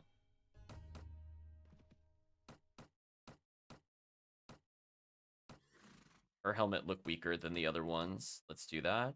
So the end goal essentially is you want to power every one of your companions up by just giving them super armor, and then they're basically able to do whatever they want. Let's see what he says if I interfere with looters here. Gameplay itself for a little bit. So that requires a lot of money to do, potentially like 7 to 10k per character. So the easiest way to get that much money is just to own a city. Owning just a single city versus like one of the little villages can give you over 10k a week. So if you just want to wait 8 weeks, you can basically just get like super army people, and then they could beat everything in the game. We're at the point where we are pretty tanky, and our one-on-one skills are actually decent thanks to Power Strike and everything else. So if we do need to break people out of prison, it's not completely abysmal. But for the time being, I don't think I'm going to pump up Power Strike any further. I think 3 points is enough to get me through some of the more annoying enemies. Oh, speaking of which, we gotta try out the lance at some point. Okay, so it does let me do the insta-kill. We'll have to try it out at some point. Okay, so he hates us slightly less. We did it. I'm not going to take any of these items. The Bundik and Katrin like each other. That sounds about right. It's interesting that the other people enjoy it when you interfere, but if you do that with your own allies, they tend to not like it. Okay, we want like 1 or 2 more Sea Raiders, and then we're probably going to have to start a war with somebody if we don't get involved in a battle soon. Ooh, they gave us the castle that I was looking for. Ooh, that's exactly what I wanted to have happen. Perfect. So we played long enough that they conferred to us a castle. So this is going to start giving us the weekly allowance to maintain our army. So what we should do is I should get rid of literally every foot soldier that is in our current army and put them in the fortress. Question about wars. When you start a war, does it affect others' opinions of you? Yes, but weirdly in this game, faction allegiance doesn't really matter at all. You can usually reset it easily, and it just has like no bearing on anything. Oh, that's a lot of troops. Oh, they combined to fight me. This will be interesting. When in a war, do you have any tactic I recommend? What do you mean? Like in battles, or how to win the war itself, specifically? I mean, my advice to you would be get somebody with high engineering for raiding, and make sure you have high surgery. You're just looking to win battles. If you are looking to get a lot of money easily without making people mad, raid caravans. Nobody seems to care specifically if you steal a caravan because it's not associated to a specific lord. It just makes the kingdom hate you. But if the kingdom's already at war with you, like, who cares? Oh no, the kingdom's more mad at me for winning. You told me. You showed me game. Otherwise, if I have a lot of horsemen, I tell them to hold still like I'm doing now. So that way we have power in numbers. And then once I'm decided that everybody's grouped up, I tell them to charge. In general, it's too vague, Radish. You would have to narrow it down more to a topic if that didn't cover what you're looking for. Because that's basically explain what you're doing for the past 6 hours, condensed. So right now I'm trying to get money in order to buy this our companion's super armor. And now that we own a territory, I can put my troops away, and it'll make the process easier for me. And it'll make leveling faster, since I'm not splitting experience. I basically don't recommend getting a lot of troops early. If you get a lot of troops early, then you're going to be underleveled, you'll level slower.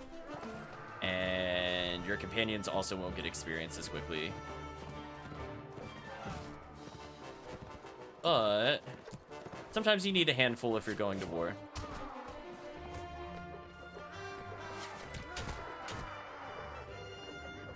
We'll do slow engineering. I mean, slow engineering doesn't really help you at all. It's, I don't know.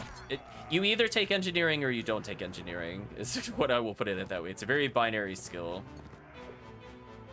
It just means that, like, you're way more likely to be interrupted with raids, and you're less likely to actually get to the siege part. So you'll have to actually stop, and you won't be able to do what you wanted to do. That's a lot of Sea Raiders.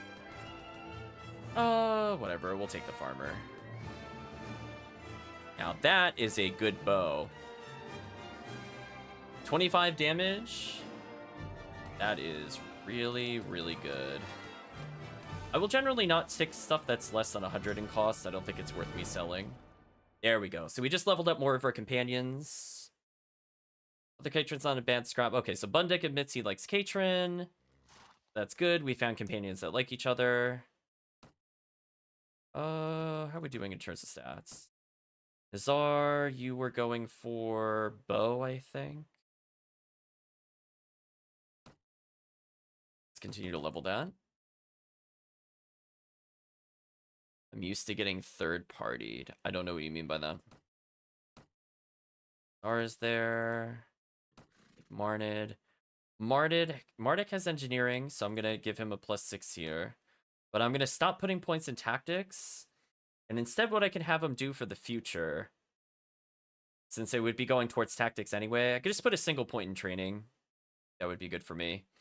And then once he gets to, I don't know, 7 or 8 engineering, I might start focusing on his other stats. In the meantime, just max out crossbow and polearm.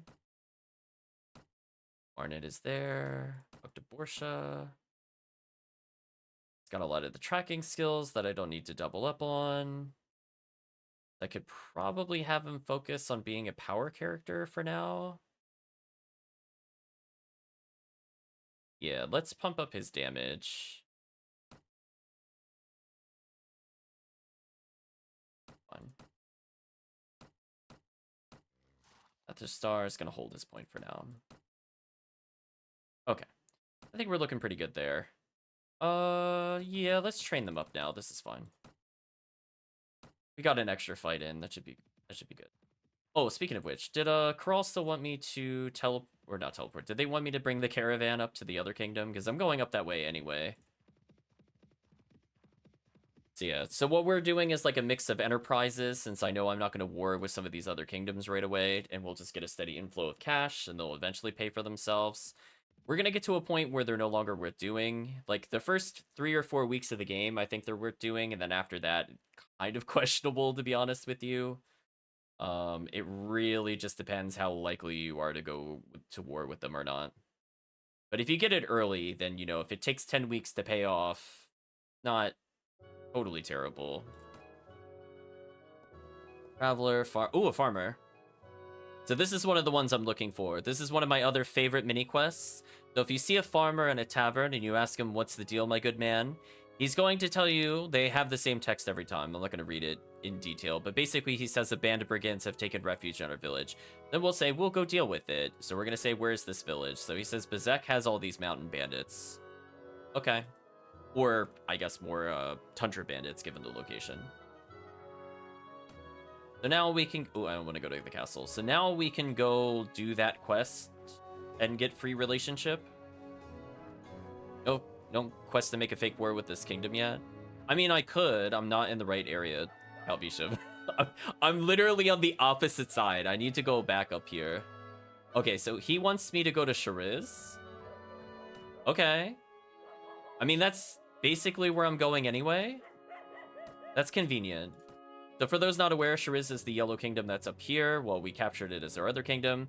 I want to go to Kareth Castle, so they're like right next to each other. But in the meantime, they said Bazak? Yeah, Bazak is under attack, so we're going to go backwards slightly. I know it'll confuse the caravan person. Wait. Oh, no, we just have to go there ourselves. Never mind. We didn't even have a caravan. Wrong quest.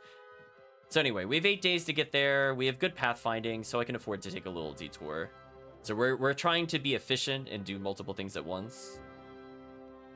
So this will let us potentially level our companions.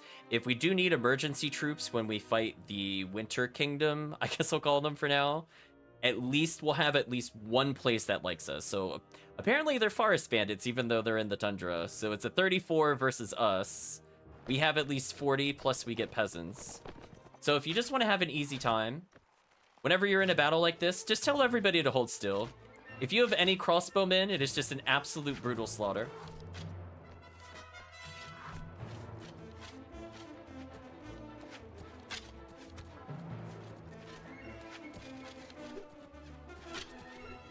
There we go. See that? We're getting kills from here already. They've barely even done anything. Okay, now we can tell them to charge. So let the army come to you, and you'll find the game much easier. So now we're fighting them on a bridge. They are in range of our crossbowmen, so they'll just die at this point. I don't really need to do that much else. Yeah, our companions are one-shotting them, so that's a good sign. We're losing some peasants every now and then, but we call those acceptable casualties. I shot a peasant by accident. Oops. My bad, chat. It definitely was an accident. I just didn't feel like abusing them. Definitely, chat. I would never hit a defenseless or helpless peasant. That doesn't sound like me at all. Let's reload the crossbow.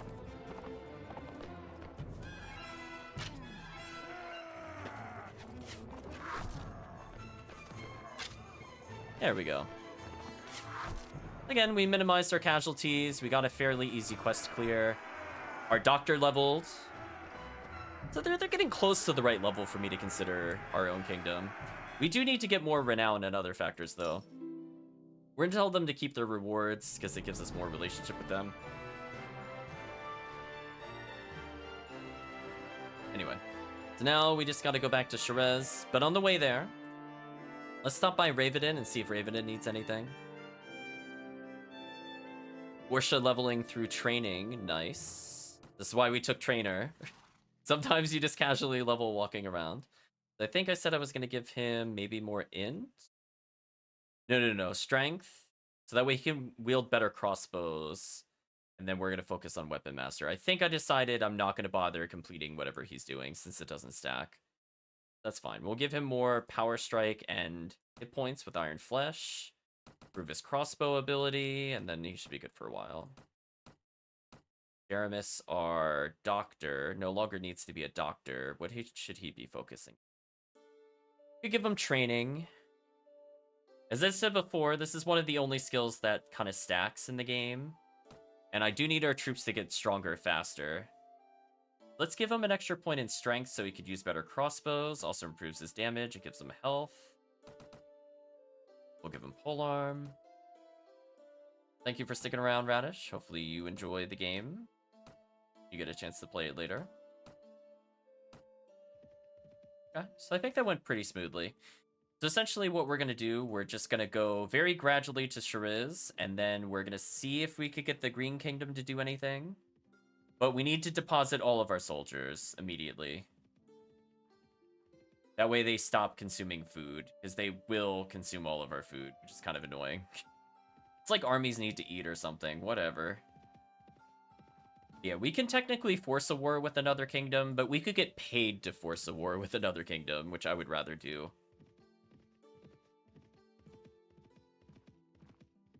And again, it's much better to just straight up attack their caravans over other villages. We could pick like 1 or 2 villages in the kingdom where we will never talk to them and we can just burn them. But we have to be very careful we only do that because we don't want to lock ourselves out of later in the game. Are you a ransom broker? You are the ransom broker. How convenient. Look at that. I got more Sea Raiders to sell. So yeah, we're almost up at 10,000 already, which is crazy given that I already bought upgrades. Travelers here, Watchmen, nothing I care about. Do you want us to do anything? Let's find out. Nope, I don't do tracking jobs. Those are a waste of time. Only get 12 for that? No, thank you. Only get 136 for that? No, thank you. Nope. None of these seem to be very profitable for us, so I'm just gonna keep moving on. So we just gotta go to Shariz at this point. Is there anything between us and the... Oh, we could go to D-Rim in between. Maybe D-Rim wants us to do something. And again, we'll bump into other people, including our allies.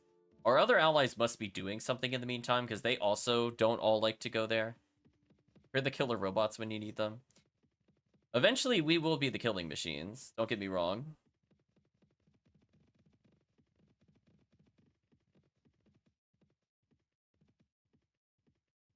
Yeah, things have gone eerily quiet. It's like the enemy army didn't know what to do when we took Shariz. They're like, wait, you actually took our capital? What do we do?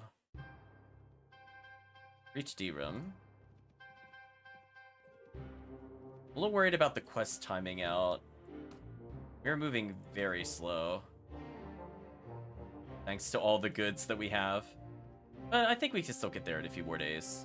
So I think having 1 or 2 ranks in training across the team will probably be all I need for the rest of the game. I think going to like training 10 is excessive. I don't really see a purpose in doing so before I played in the game. Maybe other people will say, oh, you know, like fine when I have like 1 kingdom left or blah, blah, blah. But this early, no way. Ooh, a 22 damage bow. I think that's an improvement for somebody. That seems really strong. I'm just gonna buy it preemptively. Get rid of these. We'll check our helmets out. So Bunduk is most likely to stick with us to the end, so I'll check him first. Eshistar might leave us, but I should probably still upgrade him. He takes 2 less damage from headshots. How about you, Rolf? 1 less damage from headshots. Also, what's your bow? The 15? Yeah, there we go. So chat, he went from doing 15 base damage to 22. Welcome, Chris. Hope you're doing well. So, you know, just a casual 7 base damage when he's already adding like 46% extra damage a bow shot. So he's already a lot stronger as a character. Feeling pretty good about that. So anytime we can get little upgrades like that, that goes a long way in making conquering easier. Now there is a 23 damage bow here, but it's not the best. Not hard to justify buying it at the moment. We do have a power draw 5 though. I do want to give that bow to somebody. Because eventually that will just make it faster and much stronger than crossbow. There's not really much between us and Shariz, so let's just go to Shariz. You've been better? Sorry to hear you're still not at your best.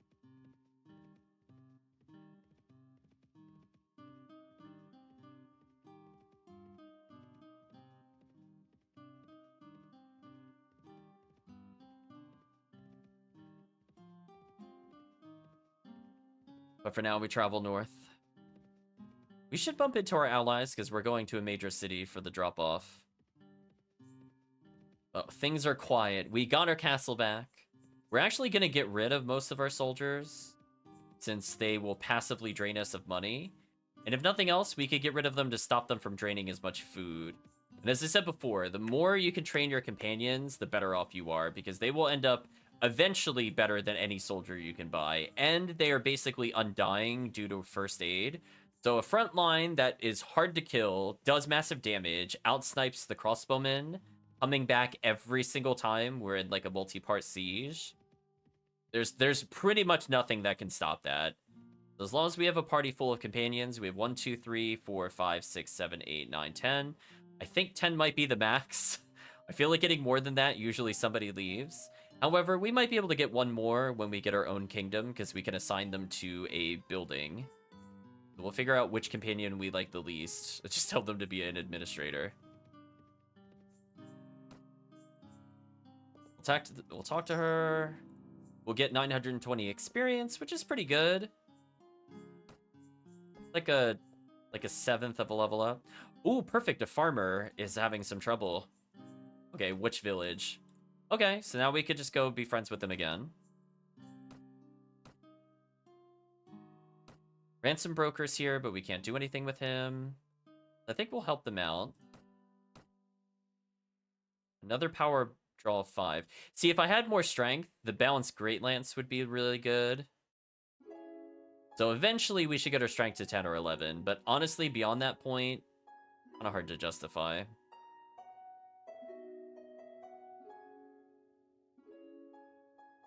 We need a siege crossbow or a heavy crossbow at some point. They're both very good. How badly do I want a two-handed weapon? They are fun. Maybe I'll get one... Next level up, we'll just do one more point of strength, so that way we could use basically everything. Although I still can't use Great Lance, sadly. Anybody else that has, like, kind of mediocre helmet? Like, do you have mediocre helmet? One extra helmet.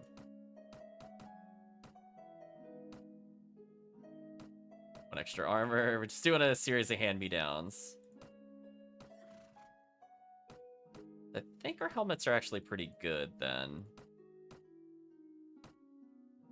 And maybe Deshvani's isn't, yeah. So we need to fix their armor totals. If we could get them above 40, they will basically steamroll everything. They said Ayan Assad is being attacked by people. So before we give up our... I went to Count Cranius. Okay, so actually, no, we could give up our people in between. That doesn't really matter. Let's deposit all of our forces in the castle that we now own. Because our king graciously gave it to us, Chad. We did earn it. We took the castle not once, but twice. So I'd like to put some people away here. We're going to manage the garrison and take literally everybody. We're going to upgrade the farmer to a watchman because that's another crossbow character. And I want literally no one else. Feels pretty good. So notice also the weekly cost is subtracted from me. Technically, they'll still cost me money because I own this territory. But if I were to give up my troops in an ally territory, I can actually avoid paying money. So if you know it's about to go into another week, you can actually just temporarily put all of your troops in someone else's castle and then move on. Oh, yeah. Sorry, we won't be able to get our 108 Stars of Destiny in this one.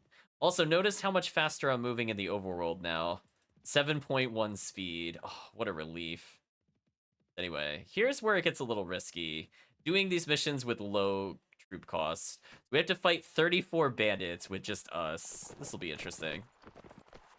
At least we have farmers as fodder. I mean, front lines.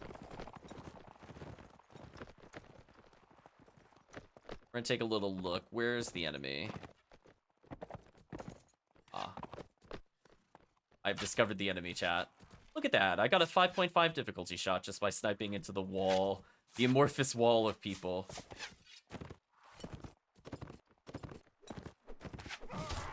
Oh, damn it. We got +4 proficiency from one lance kill. Man, lance is broken. Anyway, this is why we didn't bother leveling full arm earlier.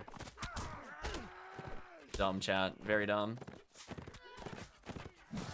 Dead. We got another +2. Lance is okay for stabbing speed compared to Jousting Lance. I could at least use this. Look at that, we're 103 proficiency already. What a fair and balanced item. Okay, let's tell our people to charge. They don't have good range options. They need to actually attack these people. Don't mind me, just hacking through your forces.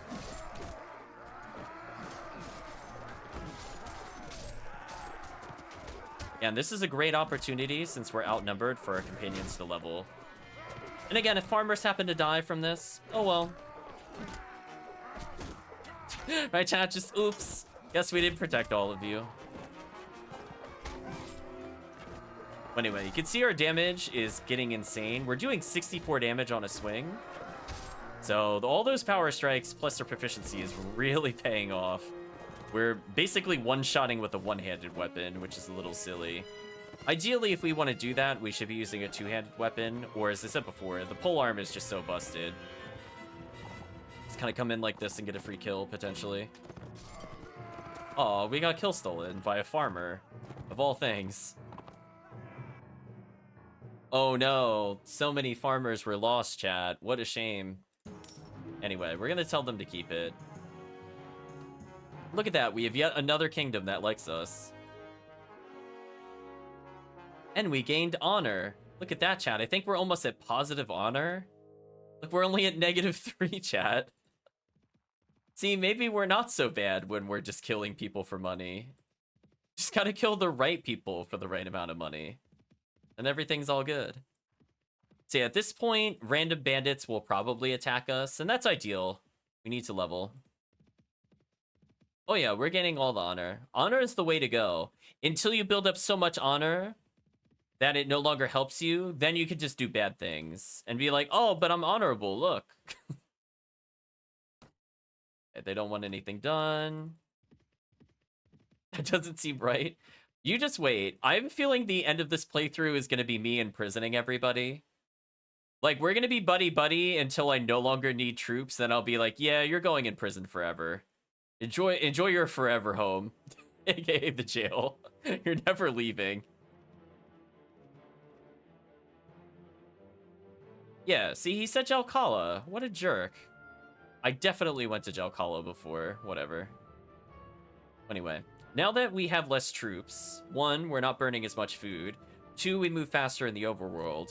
3, we can now initiate conversations or attack everybody in the game, because 7.1 is very hard to outspeed. In fact, you can see I'm just easily catching up to another ally army, like they're not even moving. Look at that. Look at that speed difference between us. So it's just going to be easier to find somebody that wants to wage war. Do you know what I mean, Chad? Like, someone here will want us to do something. Nope, he doesn't want us to do anything. That's fine. We'll continue to Jalkala, where potentially we can meet other people, including the king, and the king might have a task for us. Prison them all, and then burn down the prison. We'll be basically doing that at the very end of the game, but we need to establish positive relationships with somebody. We can't just burn everybody. So we'll pick a kingdom where we just truly don't care about them, and they'll be the first people we raid, more or less. I'm thinking we take the Orange Kingdom. It puts us in a good position to get Rhodoks. We can easily take out the Nords. We can fight the Winter Team and also fend off the Purple. It is surrounded by everybody, which is a little spooky, but yeah. Oh, look, there's another tournament, chat. Time to earn some crazy cash. Let's join the tournament and bet money on ourselves. Oh, we're not getting as much rewards because we're kind of a high level. That's a shame.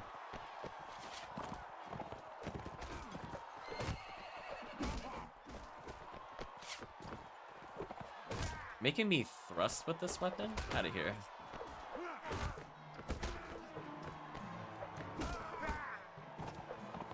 Is everybody else dead? What happened?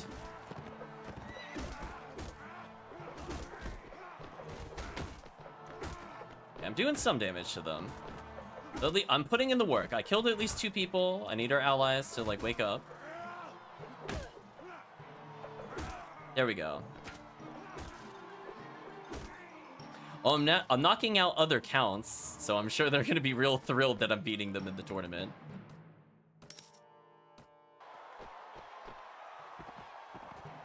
So yeah, this... Did it say King Graveth is in the battlefield and he's on our team? What? I guess all the people in the tournament participate, or all the people in the feast participate in the tournament, more or less? I didn't realize that before. That's kind of funny. So technically, chat, we're already betraying our king by murdering some of his companions in combat. We just call this prep for the future. Okay, they have 1 soldier, 2 or 3 soldiers left, actually. 1 in blue, though.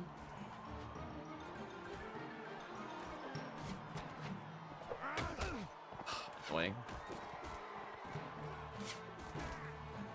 I'd like to protect our buddy. Oh, that's our ally there. I was wondering what was happening. Oh, no, he wasn't our ally. Come on, wrong color. Oh, well, I just went on a killing spree there. That's all that matters, chat. Listen, when you got enough power strike, you can do whatever you want. That's a lot of annoying enemies. I don't know if I like that. Are you trying to outswing me? I'm the one with more reach, you fool. Our ally blocked my melee move. That tilts me so much. Ally, please, go away. I actually can't hit them because of you. Go away. Because whenever you would bonk them, you stop your swing. It was actually annoying. That's also why we need agility. It's to escape our allies. There we go. Oh, Deshvani's here. Look at that. Deshvani is actually there, as is the king. Nice. You gave me the lance. Oh, man. This is not good, chat. This is my least favorite weapon in the game. In a tournament. Oh, no. Okay, we killed at least one of them, so I could go back and pick up a real weapon to finish the fight. It's so bad. At least he's on foot, so I can build up speed, so I have, like, a chance. But, man, if you don't do the speed thing, it does no damage. Like there. I couldn't even damage him. Let's build more speed. We'll do a tight turn, build speed, come on. Okay, they were already injured, so we're good. Thank you for being already injured. Oh, there's my opponent.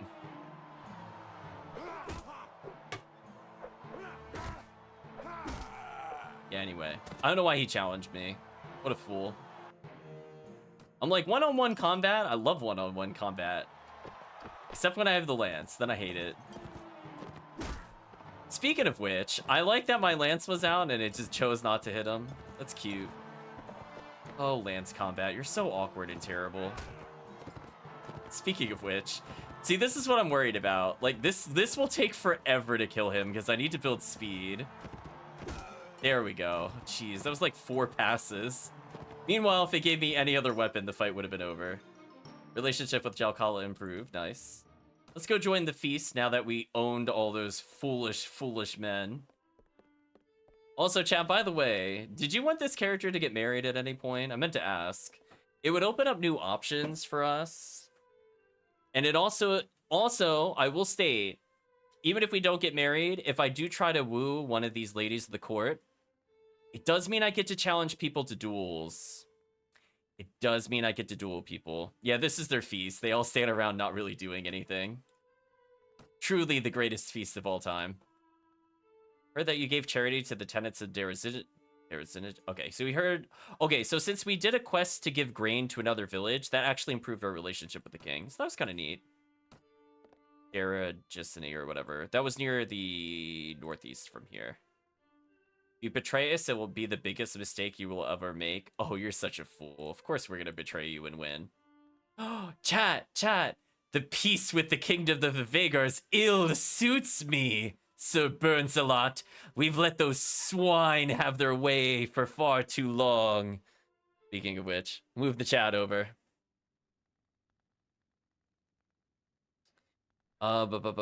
Now they get stronger with each passing and their arrogance knows no bounds. I say we must wage war on them before it's too late. Unfortunately, some of the bleeding hearts among our realm's lords are blocking a possible declaration of war. Witless cowards with no stomach for blood. We're gonna say you're right, sir, but what can we do? Oh, it is good to hear someone who understands. As a matter of fact, there's a little something we could do, Sir Burns-a-Lot. A little bit of provocation. If one of our war parties managed to enter their territory and pillage one of their caravans, or raided one of their villages and perhaps left behind a little token or two of the kingdom of Rhodox, they would have ample cause to declare war on us. And then, well, even the cowards among us must rise to defend themselves. So what do you say? Are you interested? We're gonna say an excellent plan. Count me in. Go set the borders aflame, chat. There we go. Galvetian was asking where the burning was. We just needed to find him.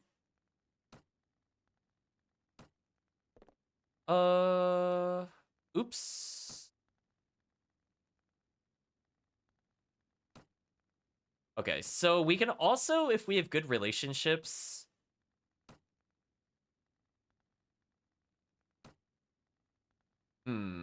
We could try to convince the other people to vote for us. So, for example, they have a feast whenever they want to... We gotta live with the MC name. Whenever there's a territory that hasn't been given to somebody, they hold a feast for it, and then they decide. So we can actually ask these people to support us. If we have good relationships with people, we can actually just convince them to do it. In fact, let's ask the king. Who is the king going to give this territory to, out of curiosity? Ooh, so he wants to give it to Trimbow, who I think is acting as the current marshal. So looks like that's not going to be... I don't think we could sway it. So chat, what we're going to do, we're going to try to woo some ladies while we're burning things. Because that will let us possibly challenge somebody to a duel, which is hilarious. Oh. I did not mean to talk to this character, actually. So, let me back up one step. We missed one line of dialogue, but essentially what can happen is that in every kingdom, there is essentially... They call it imposters to the throne, but essentially there's a runner-up to the throne. There's somebody else who's claiming that they should be the rightful ruler of X kingdom.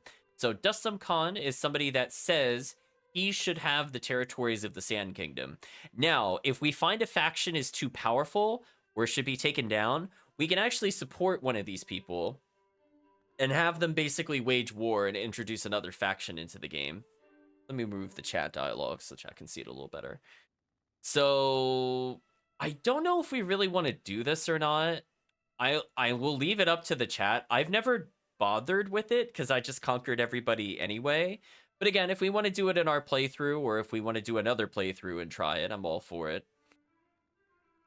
So let's read what he has to say about the Kurjit customs. Oh, I'm sorry. Maybe he's talking... Maybe he belongs to the Purple Kingdom then, if he's talking about the Kurjit. According to the Kurjit custom, when a man dies, his herds are split between all of his sons equally. So too is it with the Khanate. When I heard of my father's... Oh, never mind. He is talking about the same kingdom now. When I heard of the father's death, I was away inspecting our borders, but I hurried to Holga, ready to give Sanjar his due and share the Khanate with him. But when I arrived, I found he rushed his supporters to the court to have him proclaimed as the sole Khan. My brother thinks the Kurjits will only respect strength. A leader who takes what he wants when he wants it. But I think that he misreads the spirit of our people. We admire a resolute leader, but even more, we adjust one. What?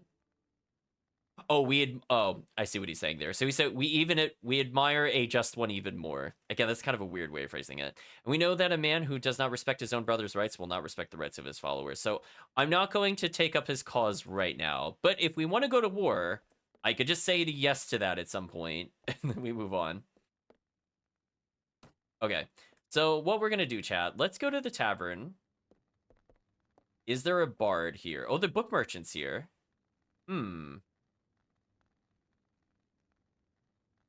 Essays on logic. I think that's one of the ones we actually do want. Mechanical theorems, I think, improves our ability for engineering. All of these books help us, so Art of Fighting with Swords, I think, is Weapon Mastery, which is pretty good. If we didn't max wound treatment, we could use a permanent slot to get a bonus by just having the book in our inventory. I think the value of things and logic are worth buying, so I'm gonna buy both of these. So this will give us a free point in trade without me needing to do it, so we save money in the future. So we just need to save about 5,000 in cash, which I don't think will be a problem. And we'll also, I think Essays on Logic is an intelligence point. Let me verify. I have a little cheat sheet here. when I was playing earlier. 1 second.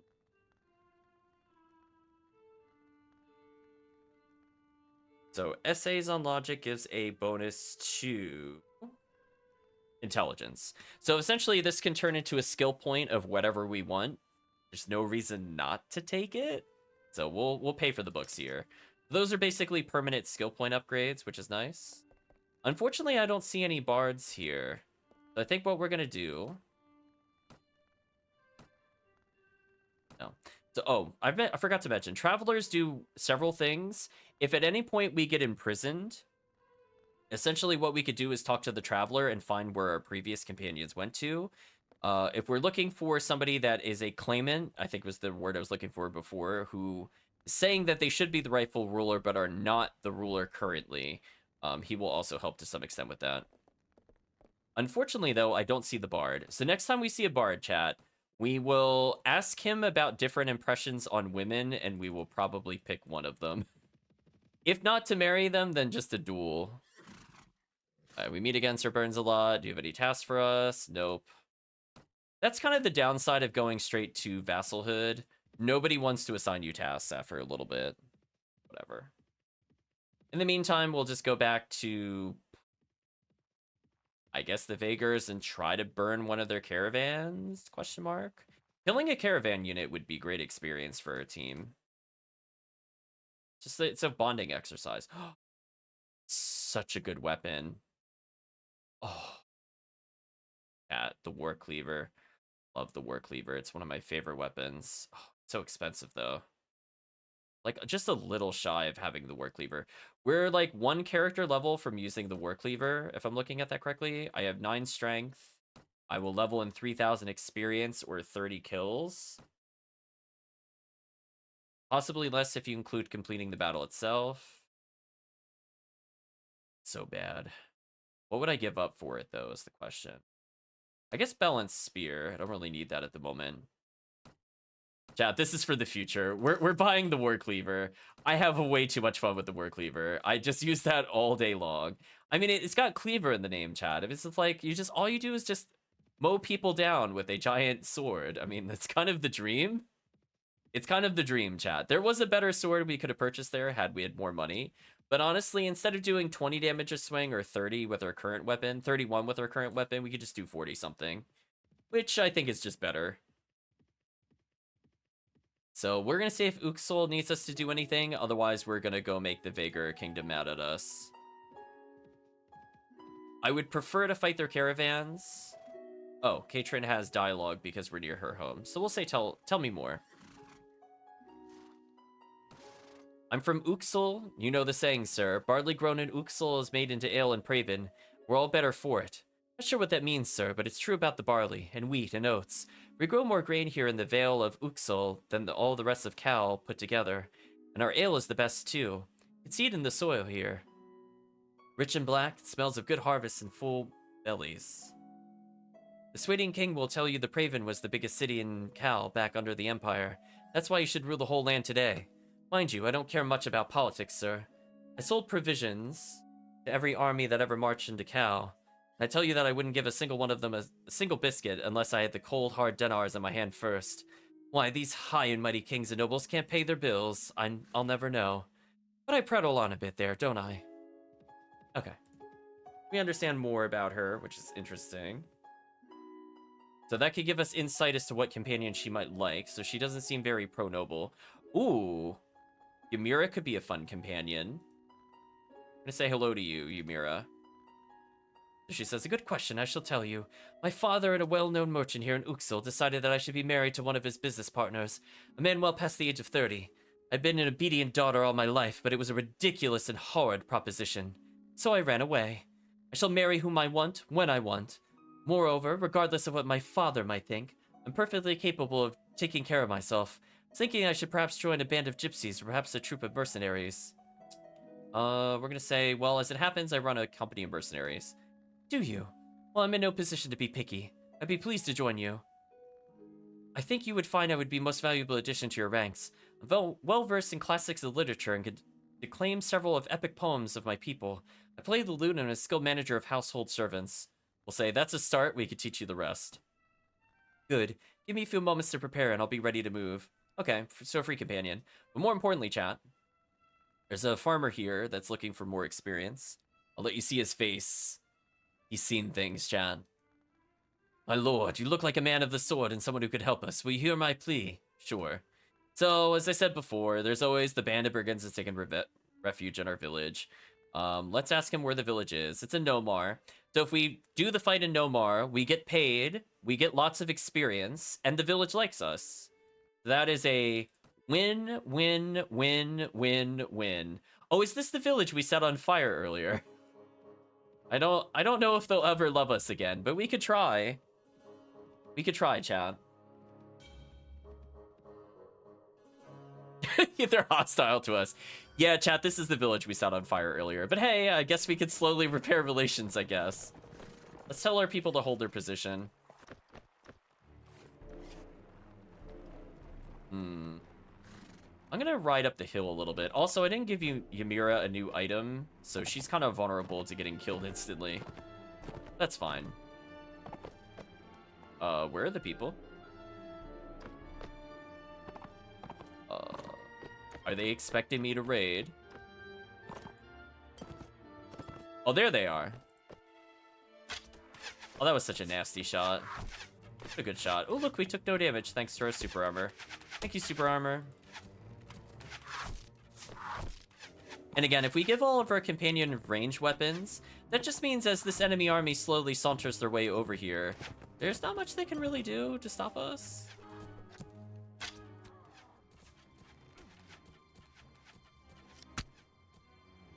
I think at this point we're going to tell our people to charge. Since I thought they were going to come through the village, they came around because I didn't go through the village. And a kill by Madazar. So keep in mind, if they need like 10 or 12 kills to level, there's basically a whole bunch of bandits to kill that don't really hurt us all that much. So, kind of free experience.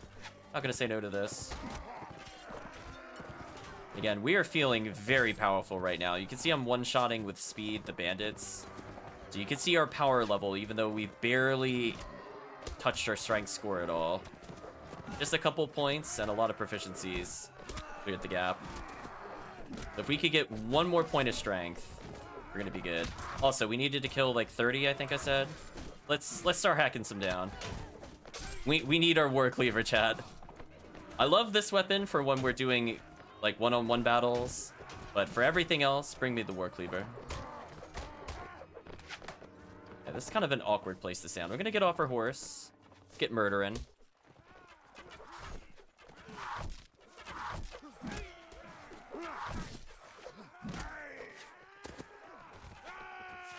A lot of arrows coming towards us, which is kind of annoying.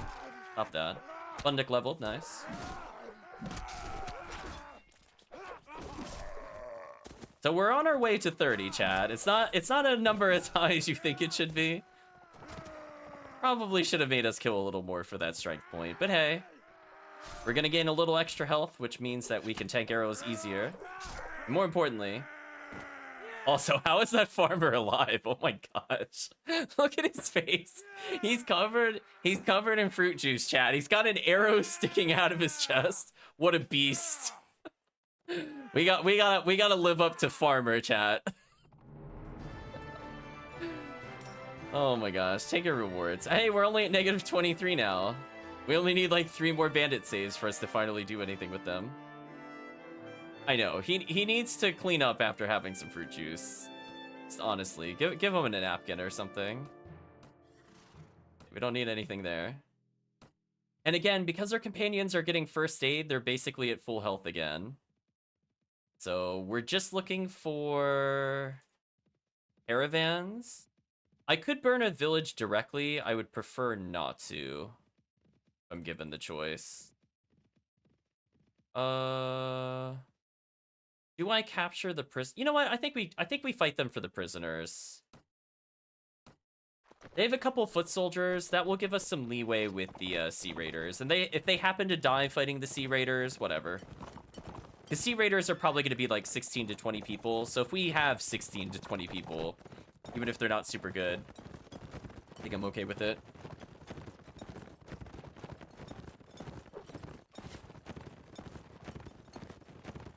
So we have our lance to deal with annoying horsemen or to one-shot crossbowmen if the game lets us. Nope.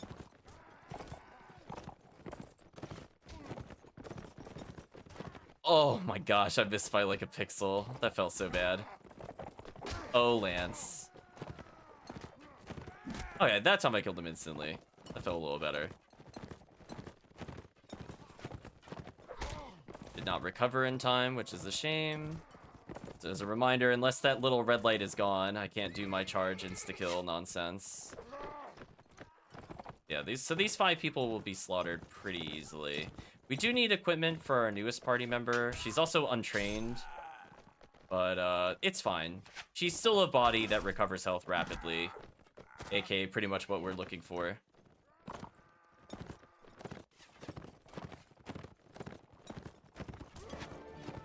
Did our companion really stop me from charging there? Well, at least our companion got the kill. Again, as long as it's one of our companions getting it, it's fine. We'll take the sergeant, we'll take the spearmen, we'll take the farmers. I'll get these to sell because we are actually kind of low on cash. Okay, so Deshvani says she likes Klethi because Klethi is offering to kill the bandits who killed Deshvani's lover. So in murder, they trust. Okay, so this is what I was talking about earlier, chat. To see this, because they gave us Karath Castle and a territory, and the territory is not under attack, we just earned 1,300 cash without really doing anything. So we're going cash positive. We could potentially get another 30 to 40 troops and still be cash positive. But now at least we have a little bit of wiggle room with what we do. Oh, are deserters trying to fight me? Want to fight me? No, I want to fight you. If you want to fight me, I'll go in. We'll do a 16 versus 12. Right, chat? We got a couple of decent soldiers with us and farmer. We have several troops that have trainers, so farmer should level basically instantly. Yeah, I guess in the future, I would probably not put more than 1 point in trainer for my player character. I'll just let our companions get it going forward, because I think our stats are more important. Nice, we got enough kills, chat. We could get our final point in strength. And the rest will go to agility, I think. Or technically, I could go to 11 strength if I really just want to use basically everything in the game, which is not a bad idea. But if we're going to do that, I might as well just go to 12 strength to get another point in power strike. Also, I forgot to do something with our books, which was silly. I'm going to choose to read one of our books. That way we can start benefiting from it. That's just our hit 10. Again, our companions are just very gradually leveling. That way, the ones that are more melee-oriented have the health and raw power strike bonuses to kind of do what they want. I don't really want any troops from this. I'll just capture this guy. I'll take everything here for now. So we need to probably give Ymira some items because she's just literally a peasant woman with a knife. I think chat would agree it would make sense to give her some armor. Speaking of armor, Deshvani, your boots were terrible if I remember correctly. Yeah, they were really bad. So let's at least give you 13 boots. So she's got some ankle protection. Ymira, remind me what your skills are again. You have first aid, surgery, wound treatment, trade 3, so she helps with sales. Riding 3 is pretty solid. She's untrained in everything else. She's level 1, so you could make her do whatever you want. I think we're going to give her a shield and probably his boots. Give her a spike club, maybe?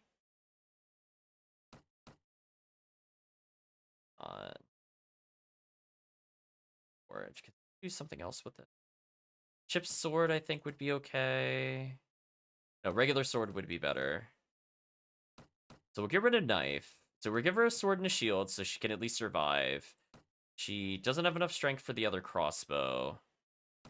It's unfortunate. We could make her hold ammo if we want her to. Yeah, her stuff is a little suspect. We can give her a horse. She's weirdly good on the horse. So see what she does, I guess, chat. Also, by the way, I should categorize basically everybody here as cavalry. See how it goes. That way it's easier to tell them to do things. The protagonist will get more strength. And I will hold my point for... No, I want to put a point in athletics. I said that earlier. We need to move faster. I'll upgrade throwing, because that's kind of annoying to use before it gets better. Let's see. I think I'm going to say goodbye to the scimitar for now and say hello to the giant war cleaver. Man, I just love the war cleaver chat. So big. Although Elite Scimitar will be more useful in some scenarios, so we're not gonna discount it or discredit it. But two-handed weapon does more damage, more likely to one-shot. All I care about is the one-shot. We're gonna go with that for now. Don't need these. I do have bolts if we could get a cheaper one. Get rid of these, get rid of knife. These for now. We're gonna read the book soon. Let's see. 1600 for a +6 is actually also pretty good, to be honest. The armors in here are okay. I don't think I want to pay a lot of money for it, though.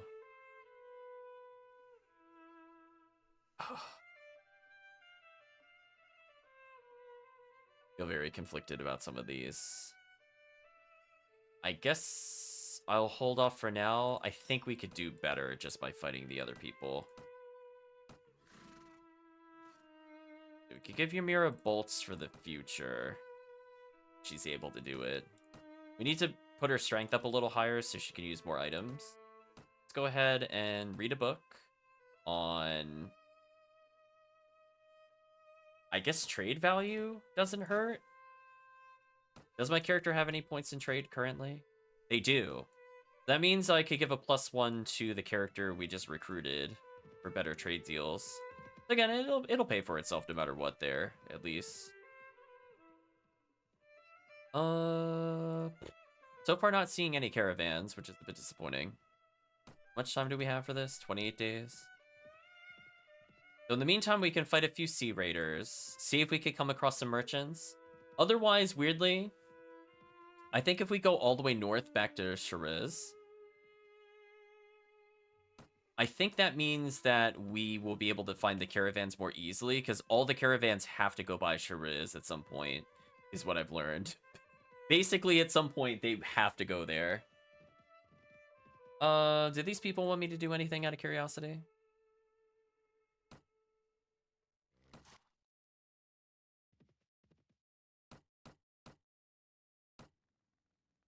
I mean, it's worth at least talking to them, even though they hate us.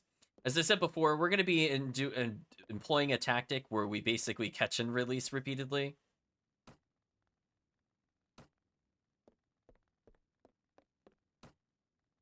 If you fight me, you'll find me a much more slippery foe. These people don't have any tasks for us because we're a vassal. That's kind of the downside of being the vassal. It becomes very hard. Well, apparently we let this guy go, so our relationship improved. Will we train troops for him? 6 Swadian Knights. Get out of here. Your dreams, I'm going to help you with that.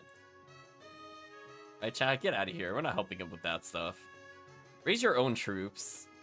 Listen, when we get high trainer rank and money doesn't matter, then we'll do it. Oh boy, the Boyar is going to hate us so much, chat. At some point. We're just introducing ourselves. It says, I can only hope that your honor and mercy matches your valor. Oh, little does he know. Now he wants 7 Vigor Knights. Get out of here. People are so demanding. What happened to doing, like, spy business and all that other stuff, right, chat? Look around the tavern, see if we find people. There's the book merchant again.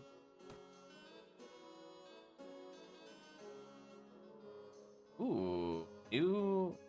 Another one on essay and logic? Wow, I could get a lot of extra skill points. That could be good for us. Anyway, we picked up some prisoners before from the other fight, so we're back up to 2k. We went from 180 to 2k in one fight. Ooh, Ferentis. Ooh, that's a tough call. So chat doesn't know this character yet. This character was like my frontline tank beast, but I don't think he will like the people that are in our current party. Do I really want to disrupt who we have? I don't think I do.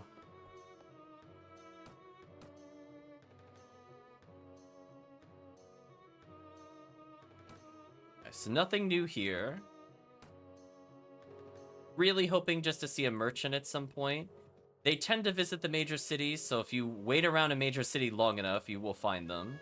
But I'm kind of hoping we bump into one heading to Corral, but we'll see. So again, we're just introducing people so we could track their... He wants more knights, get out of here. Just so we could track them on the master list later in the game. For now, let's try to get into a couple fights, and then...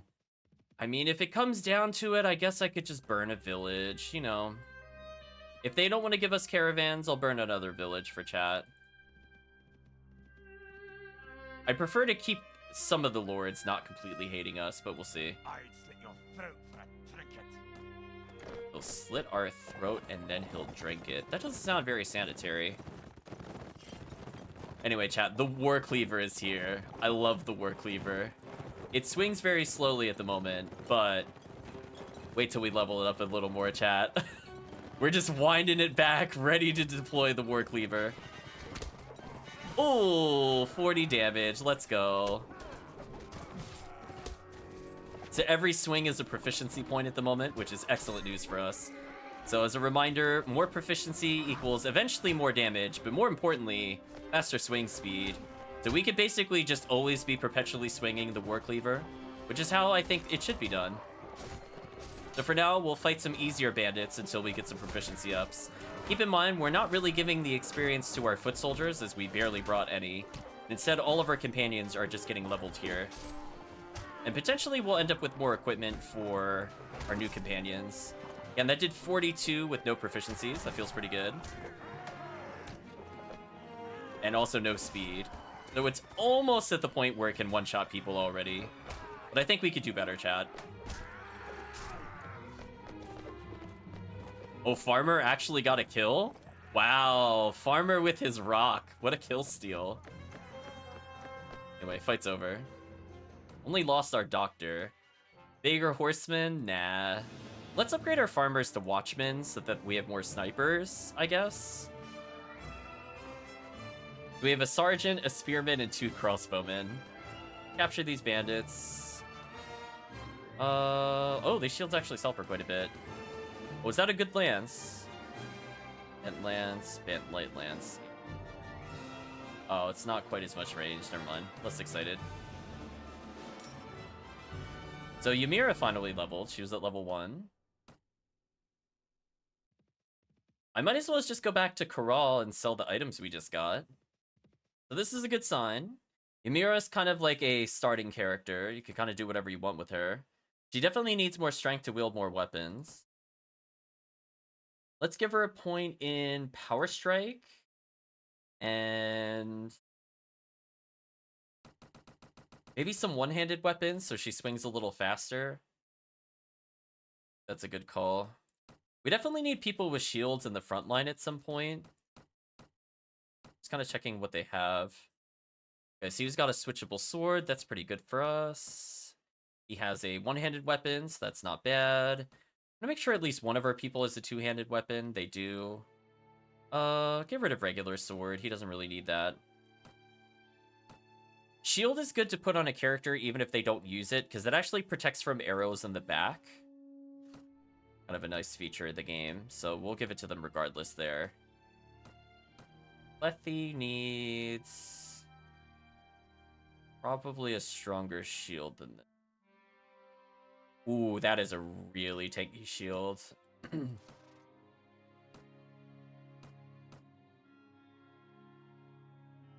This is just straight up an upgrade for him, so we'll take that. I don't think he can really benefit from the shield with his current weapon, so arguably he also doesn't need it as much. I think this is fine. Oh. I saw there's equipment we could give her. I think I saw a helmet, right? Yeah, there we go. She has her first helmet. She did it, chat. She upgraded. Lethy will eventually become good. She starts at level 1, so she's the character with the most free reign, but unfortunately she's not really geared for melee. But that does mean in order to catch up to the people that are level 7 or above, I can just put 7 stats in strength and make her still good at that, which is funny to me. I think that's what we'll end up doing. These items, don't need these. These. Yeah, and see that we have all that food still down here. Look at this wall of food, chat, for our small army. I don't have to worry about buying it like every 30 seconds. We're gonna gain money on this. Are there any fun items we could pick up? Balanced light lance.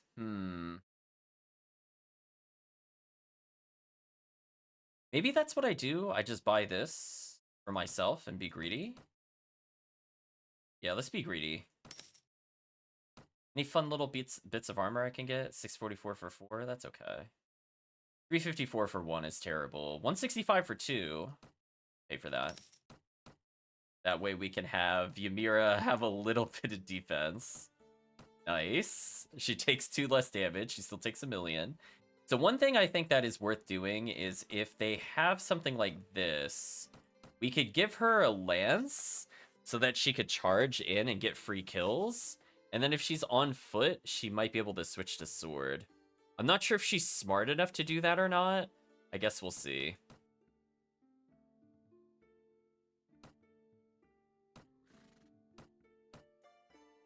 I mean, that's what I would do. I don't know if the AI knows how to do that or not. Lethy is at 15 agility. Let's go ahead and give her a point in Weapon Master. And then slowly bring her up in, I think, archery. I want her to be our other archer. So she is throwing weapons. We'll give her basically a bow, ammo, throwing weapon, and we'll see where she goes from there. He's pretty balanced from what I remember. Yeah.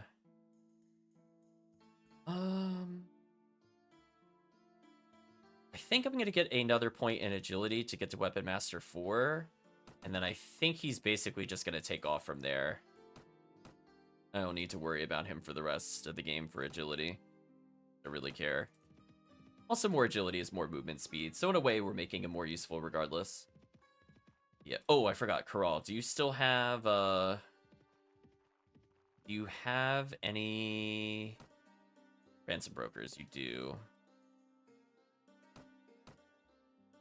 Look at that. Another easy 800. This is why we took prison management, by the way.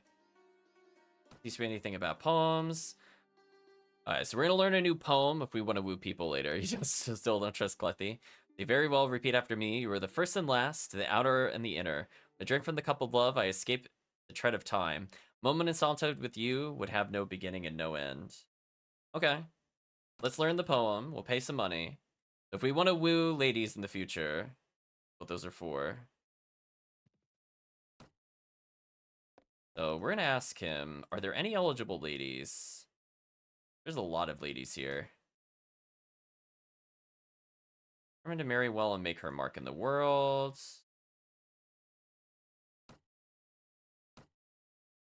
So they're kind of the same.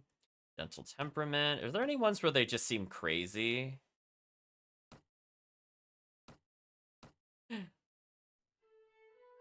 Right, Chad? Are there any actually crazy ladies? They're like very admirable. Like, no. There's no traits we want in a character. Maybe she wishes she were a man. She loves to hunt and ride. Whoever she marries will try to give the upper hand. I respect somebody that's self-sufficient. That could work. Oops. There's not one where she's like she's conniving or whatever, because that would be funny. It'd be funny to marry the character. Do you have any ongoing feasts? Ooh, I didn't realize you could talk to the minstrel to figure out where the feasts are. Interesting. Interesting. It's just very Clethy. I don't think it'll let us marry a companion. Be interesting though. Man, no merchants still. Oh, that's the caravan for the wrong people. Bit unfortunate. Oh, that is a That is a ton of Sea Raiders. Or bandits. It's just bandits. Okay. We're gonna try it. This is kind of risky. This will be like a little tryout for the Sea Raiders. So we're outnumbered almost 3-1, as a reminder here, chat. But we have a War Cleaver, which might be the great equalizer. Oh, Clethy is wielding her lance. Okay. She's doing what I wanted her to do. That's good. So she might get an insta-kill on somebody randomly, which will be funny.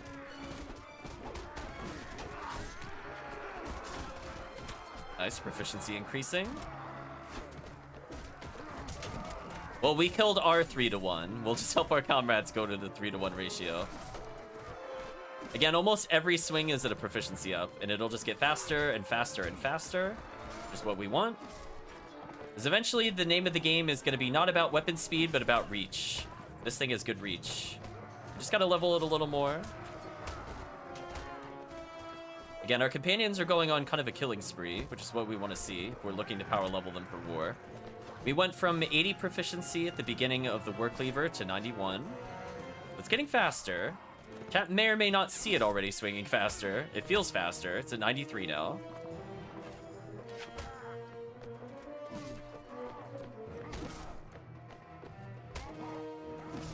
$94. $95. So silly, chat. I think they killed a companion there? I'm not sure. That's fine. They never stay dead. They're like zombies. They'll come back eventually. Bonked a companion because my swing was too slow.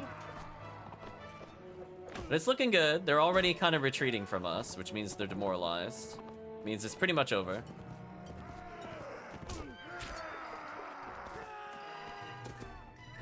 I love the giant javelin in our chest. We did lose some companions, but we did capture some bandits. And we got all of this to sell. Was that a regular light lance? Ooh, that's even better than what I gave Clethy. Also, chat, this is a lot of treasure. And that fight netted us 385 to everybody in our party, which, as you saw, if a kill is between 80 and 100, it's somewhere between having 4 and 5 kills-ish. So that's pretty good. The more fights we could get into there, the better. Let's bring up her weapon mastery to 3. Let's give her more strength so she could get to power draw 4.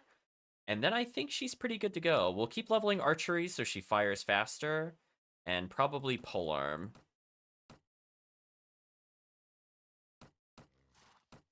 We'll go back to Ymira, who has, like, almost literally nothing. Give her slightly better leg. 27 body armor is pretty good. I think I'm going to give that to her. She'll lose 2 in leg defense, but I think the trade-off is okay. You give her from bent lance to light lance. A slightly less reach, but it does more damage. And I think we'll just sell the rest. So again, we're just going to be abusing this for money for a little bit. And hopefully we see a caravan. Otherwise, we're just going to pick a city and burn it. I'll probably burn Wiesen, because it's like so far out of the way. Chat, they won't even miss Wiesen burning. Do you know what I mean? It'll just be like a... You know, it just kind of happens. You know, just one of those unfortunate things. Like, who will care about Wiesen? Look where it is, Chad. No one's gonna visit this place. Our belligerent drunk is here, chat. Except I got the War Cleaver. Oh my gosh. Chat, the War Cleaver. I think he chose to fight with the wrong person. What do you think, chat? Do you think that was a mistake on his part? I think that was a mistake. I might have been really good at the 1v1 there, Chad. I don't think he was ready for that. He's like, I challenge you to a duel. Whack, whack, whack, fight over. And thanks to our enhanced trade from the new companion we have, we actually made a decent amount of money there. So I could probably upgrade again. Oh, I could buy another War Cleaver. Too bad it doesn't have any stats with it. we just bonked him twice. Yeah, belligerent chunk. He got destroyed, chat. There's no other way to describe that. He was destroyed. +3 arrows. Ooh. That is a big damage increase for our bow users. I'm excited for that. We get any cheap armor for our companions? We get like a leg. Ooh, that's a pretty good leg increase. Can we get any good armor? Almost. Yeah, I think it's worth getting these boots. They're pretty cheap for how much leg that is. What we're gonna do, we're gonna make sure our frontline people always receive the bonus first.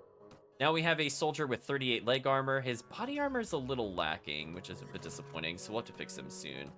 However, this does mean that I believe Deshvani, who's got a 15 bow, which is not that great, now does 8 more damage an arrow, and she already has super arrows.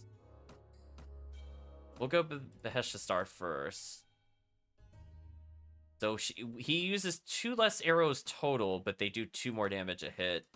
I think I'm okay with that trade. Greetings from Constantinople. Welcome, Grunwalder. Hopefully you're doing well. You're wide open! Appreciate the follow. Hopefully you're doing well today. Are just seeing what we can upgrade here. I think a 16 boot is better for Ymira, if I remember correctly. It is. We're going to go to Deshvani's boots, because her boots were terrible. They're not that terrible. Okay, well, I'm happy with this. Alright, we're at Rivachek. Is there anything else we wanted to do in Rivachek? I don't think so. We have enough companions, like this is fine.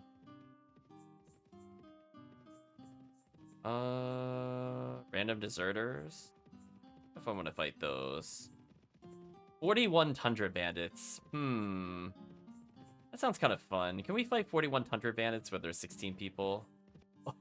Oh wait, hold on. I'm gonna say surrender or die. Okay, I was worried there it was gonna be 81 Tundra bandits. That might have been a bit much. Played the Turkish made game for 270 hours, so playing time to time, great stuff. Glad you're enjoying it. I decided to pick it up a long time ago. I watched somebody play a little bit of it. It was on the back burner for like 3 years, and I decided, you know what? Let's try it, see how we feel about it. And even though it is very janky, I do enjoy it, and hopefully the chat is enjoying it too when we swing our giant war cleaver around. So satisfying, chat.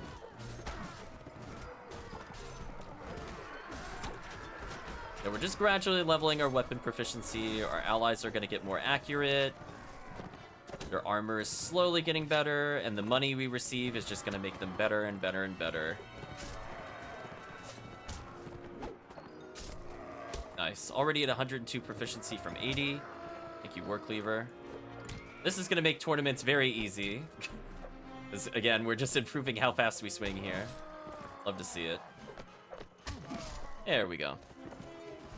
So yeah, I chose more of like an intelligence route, so we're just slowly getting up to par with melee. So I think having zombie companions is OP. So that's what we did. We just went oops all zombie with the early surgery and first aid.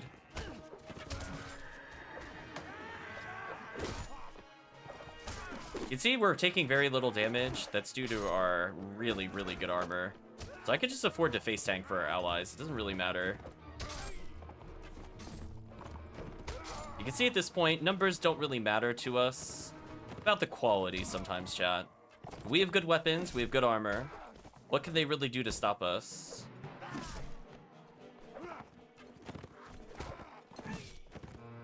(109) proficiency, it's getting faster. Still a bit of a delay between the swings, so we know we could get more. Less faster animations. Although it's still a little awkward to aim on the horse. Game, please. Whatever. As long as our companion gets it, I don't really care. They need to level 2. Yeah, see, they're still getting knocked out, so that tells me their armor is still lacking. I'm gonna get all of these. We do need money.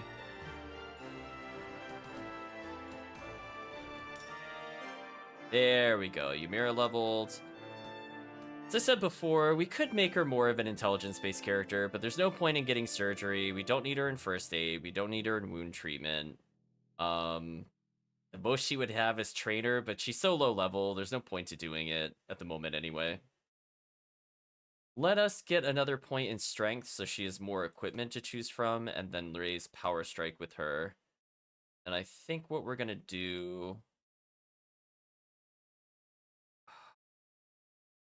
I'm gonna train her to be a bow user, maybe?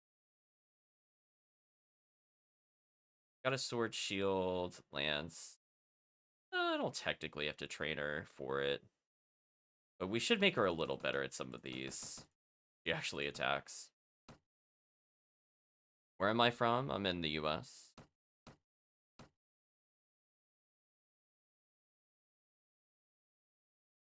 So little book progress. So sad. Oh yeah, so we have our god tank basically forming here. I think I wanted more agility for riding specifically. And we're just gonna leave it there. More crossbow. More crossbow never hurts. He's just a well-rounded character. I don't think it really matters what we give him. 2 level? No. Level? Yes. Okay, so he has tactics, which we don't need to level anymore. I think I just pivot to just strengthen agility now.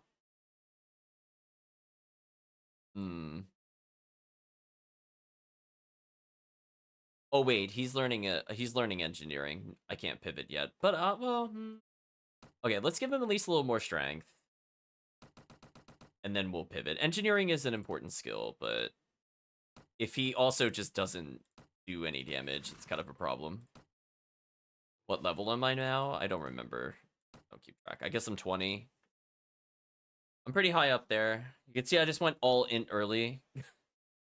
I just kind of had enough. I'm like, yeah, it'll be good. Like, no worries. We have to eventually put another point in tactics. I just wanted to make sure we had our power strike down to make leveling easier. And we'll go back to capping our skills. Let's go ahead and go back to Rivacheg if I'm able to.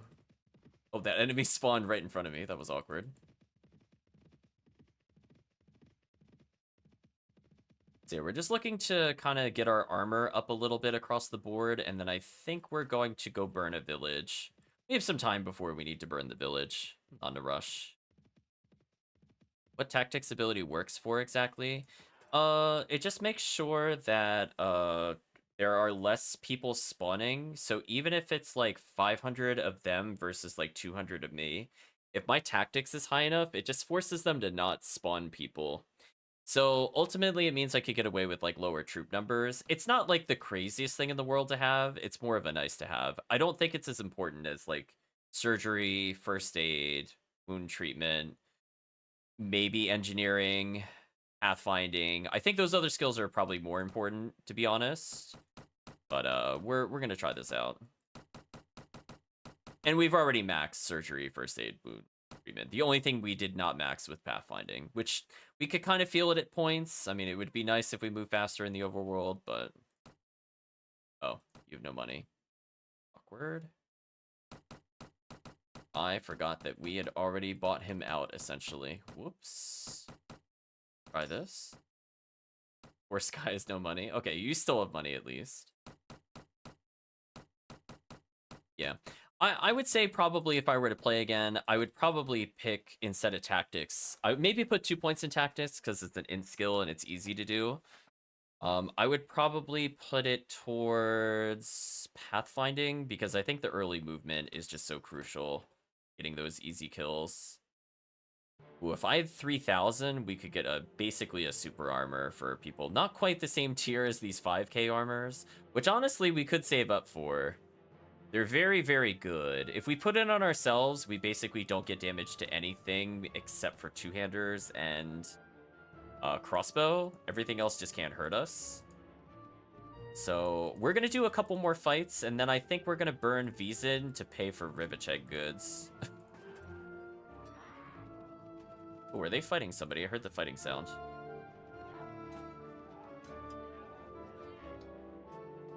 Ah, they're over here. Farmers versus Sea Raiders. Sure, let's interfere in that battle. Oh, Vigor Archer just interrupted me. That sucks. Well, this will be interesting. Yeah, there's just kind of a point in the game where I'm basically in that awkward stage where I'm definitely strong enough to siege. I can win most sieges. I just need money to support my Rodok troops, and then the game is over. So we're just making sure that our zombie troops that can never really die essentially just get really high defense. So we've just been kind of grinding the Sea Raiders and stuff like that for a little bit. And eventually we're going to go to war, not only to make money from raiding villages that we are never going to use ever and don't care about, but that's also going to possibly open up more territories. So essentially we're going to snowball, we're going to get our own kingdom, and then the game will be basically over. Because the moment I'm able to sustain an army of about 60 people, which we're slowly getting due to doing fights with low troop numbers and getting renown higher, but essentially once we get to that point, I could basically beat every fight in the game. Just no questions asked. If it's like a 600 versus 80, doesn't matter. We'll still win it. Absolutely doesn't matter. All you need is like 20 Rodok sergeants, maybe 30. Then you get 20 crossbowmen. You have your 10 companions, and that army will beat almost everything in the game. I don't know why they made the Rodok so strong, but we'll accept it. I mean, if they want to give our archers shields to make other archers completely useless, and if they want the melee units of the Rodok to be really good against cavalry, aka the thing that normally would destroy archers, I'll go, okay. I'll take the free win. Like, listen, I don't even need to get horse units. It's irrelevant. Like, they just... As soon as the enemy army approaches, they lose. How are they going to get through the spear line of a Rodok sergeant? They can't. They lose. Then they get pelted by crossbow and die. Like, the only fights that are quote-unquote bad fights for us are ones that are purely cavalry. So if there's, like, I don't know, like 30, 40 Swadian knights and a lot of different archers, that could get kind of annoying. But spoilers, in siege battles, they can't use horses. So if all I do is siege, they can't win because I just have the better troop composition. So I just find that funny. So we're at the point where we have our army. We've proved that we could capture a castle of 110 with just 40 people. And it was pretty convincing. I don't even think we had a single death in that. We just need just a little more, and then we're good to go. Oh, look, more archers. We'll release some of these for them. Some money later. I don't know if this is an upgrade for anybody, but probably not. Okay. Again, this is just a wall of experience to our whole party. And we're almost at the point where I'm feeling like we would win every siege. One special star, I think it's to 12. I think I just want to go to war, just outright. He's almost at that point already. We have several characters that are still like level 2 and level 3. Like, they're kind of not ready, but that's fine. We don't need everybody to be gods. We just need 3 solid god tier foot soldiers, and that's all that matters. So that's why we're making sure just our first 3 companions on the list get all the armor in the world and all the boots in the world.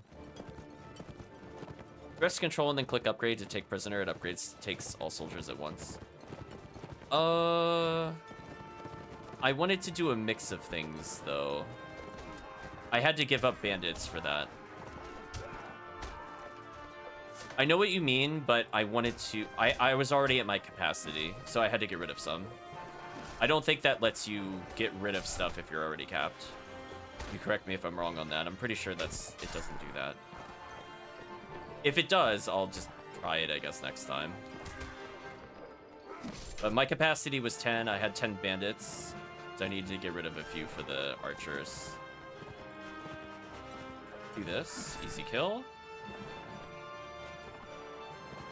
Yeah, I'm not a really big PC gamer, to be honest. I'm still getting used to just, like, mouse and keyboard. I almost never play with mouse and keyboard for any game. So it is what it is on that front, to be honest. And we improved our relationship. So I'm gonna try it here. No. So I kind of have to do that.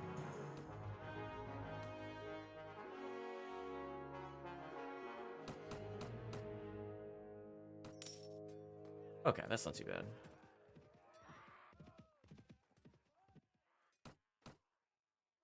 Let us get rid of all of... So I'm almost at the point where I would feel comfortable going to war. We fixed most of the issues. Actually, I want to keep that back. I'm almost at the point where I think I'm ready to go to war. Our team is really strong. I just need to make sure our armor is better. Really wishing I had like another 1,000. Does this town want me to do anything? Let's see if we could just get like a really easy quest for like 1,000 cash. I'd really appreciate if any of you wanted me to go on a killing spree. It's the guildmaster. Track down the bandits. No, not that quest. Okay, there are several quests in this game I will not do. That is one of those. What an absolute waste of time. Sure, I'm gonna go around asking people repeatedly where this guy is, and then somebody could kill him by the time I find him. Not worth it. Yeah, her armor is probably the most behind compared to the rest of the party, but honestly, like, this character, not bad. He's got 40 in most categories. I mean, we could do better, but not bad.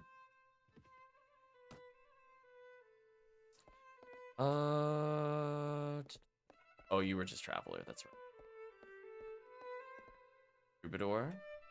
Oh, if I want to learn more poems. Not right now. Kind of feel like burning something, chat. I'm at the point where if I just burn something, I'll have enough money to get the armor that I need, and I don't care that they'll be angry at me.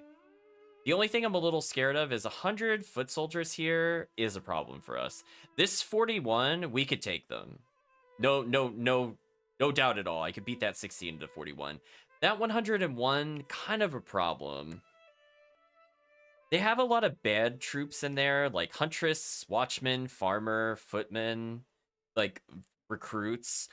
That last like 20 is free. I could literally solo all of those if it came down to it, but Vigor Knights and 13 Horsemen, if I don't have a cavalry wall, I don't think that's worth it. Peasant Woman is in there. That is true. Peasant Woman is holding up the rear of the army. So I'm very tempted to make them mad at me, chat. I'm very tempted. But before we do that, I just want to make sure that we have everything we need from these Sea Raiders. I would like to get into more fights, please. Just a few more fights and I'll feel good. Oh, you want to willingly fight me? Well, you're just stupid then. This is one of those fights where we have battle advantage 4. It doesn't matter in like low troop sizes, but when we're in an army of like 40 versus 40, them losing 4 troops is really, really brutal. Because again, that's just 4 less troops that can get around our spearmen. And in turn, that's just more crossbowmen I have, potentially. So having the advantage there is kind of insane. You can see the downside of not having advantage.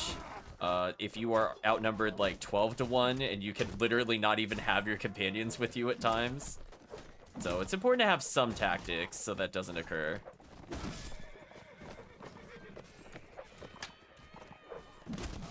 There we go. Well, speaking of which, I don't have to respect them. I got a lance. Come here.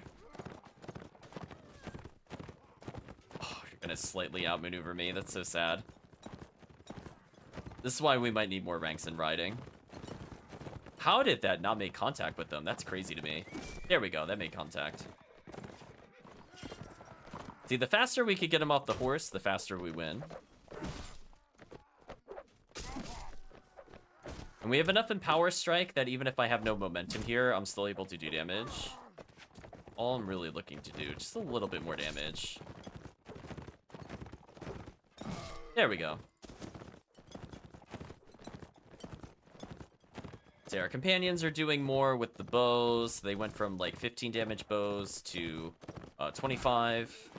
Just picking up free kills. Oh, they knocked out our companion. That tells us our armor needs to get better. If we lose anybody, it just means their armor is not good enough.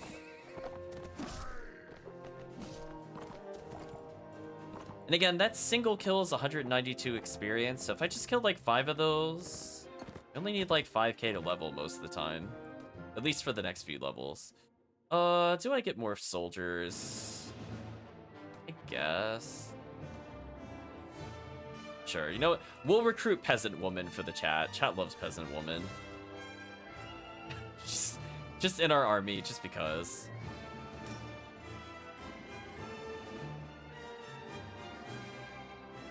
More Tundra Bandits, you fools. Alright, we got Peasant Woman back, chat. See, look at that, chat. We're getting 5 renown for a relatively easy fight. Like, if I was walking around with my army of 40 people, I would be building, like, 0 renown. So I think if I check my character... oh, I can't see it here. Okay, next time we're in the party menu, which I can't check here at the moment, we're gonna look to see what our new max is. So keep in mind, chat, I think our max previously was, like, 49 or 50.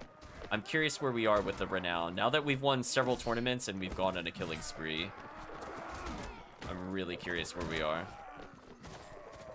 Man, this is so satisfying. Just one swing, almost 1 kill. Need to get a little stronger. Hope chat is seeing how much faster the War Cleaver is already. It's going to be bonkers, chat. At some point, I'm just going to be constant perma-swinging. Like, it's almost there. See how there's like a little delay between the animations? That will go away if we get more proficiency. In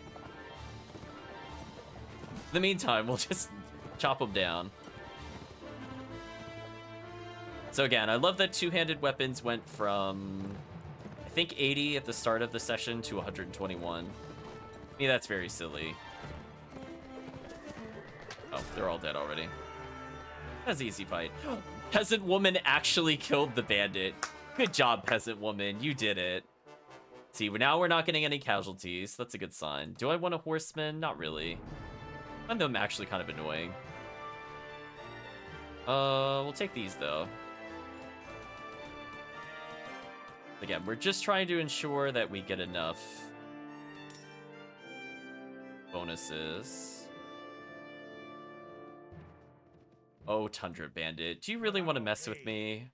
I'm like literally immortal. In fact, just to prove, chat, how strong our party is at the moment, we're just gonna watch. I'm not even gonna interfere. We're just gonna look. We're just gonna stand on a hill. I'm gonna show you the power of upgrading our companions. So they've all gained about 2 levels since the start of the session, and multiples of them have had weapon upgrades, including our bowmen. So we'll zoom in. We'll look at the battlefield.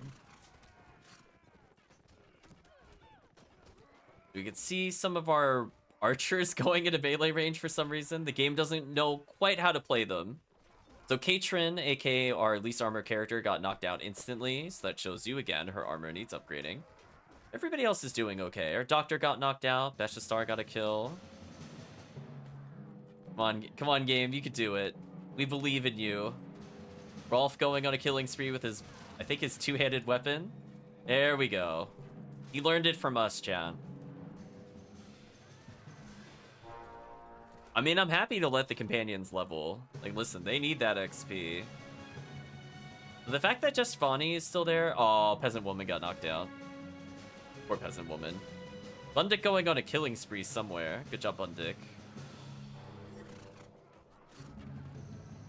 I think that's Nazir shooting the bow there. Lethe getting a kill. Unfortunately, our Sergeant is getting the experience. I don't want our Sergeant to get XP. Really benefit him anymore. He's at max rank already. Oh, Sergeant, you're just killing everybody as usual. Anyway, we gave it to our companions. I didn't even need to interfere. Now, had I told the game to fight on its own, I bet we would have lost everybody there. Game is kind of ridiculous like that sometimes. Oh, I'm out of room. That's why it's doing that. Do that then. Again, just little teeny tiny bits of money. More importantly, lots of renown. How many people can I have? We now have 61. I said before I just wanted 60. This is really good for us. Ooh, can we assist in this battle? Oh, weren't there fast enough. Might as well befriend the people we're about to kill. How many more days do I have for this thing? 25 days? That's a lot of days. I guess because I've been doing so many battles.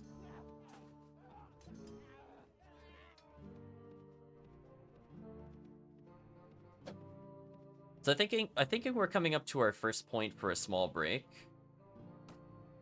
We might leave the burning of the village for post-break. But I will state overall, we are earning a ton of money. We're almost at the point where we could get some really nice items. And that's where I think it might be worth burning the people at this point to afford the items.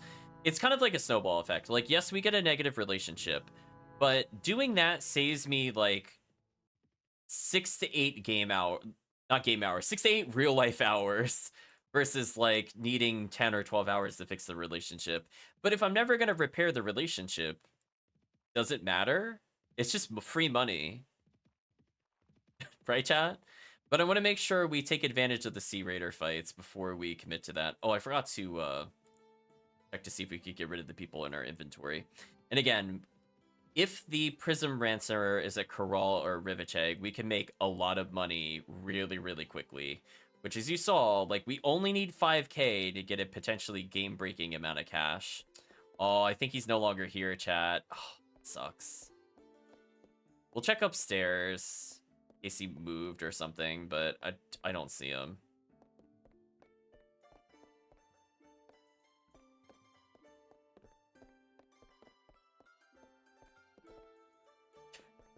Yeah, there's nobody up here. That's unfortunate. I don't use control space while traveling. What is that? Oh, for the hyper movement? Not at the moment, because I'm looking to go through... I'm looking to, like, see what's there. Like, if all I'm doing is trying to get to Rivacheg, like, I could do it, but... I prefer to look at the area, because I'm looking for a specific enemy at the moment.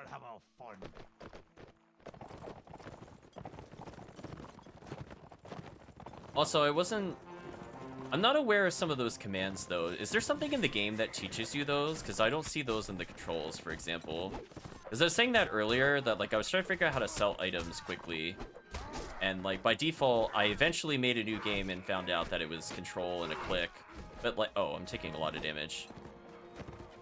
I should pay attention to that. I received 26. Was there an axe chucker in there or something? That was kind of ridiculous. But anyway, I was saying, yeah, a lot of those things just don't seem to be in the controls when you go to touch the controls, which is kind of annoying. But, like, when I'm trying to learn what the game controls are, there's nothing that tells me what those are. Somebody, for example, was asking about crouching, and I'm like, I'm pretty sure crouching is not in the native game. According to the controls, it is not there by default.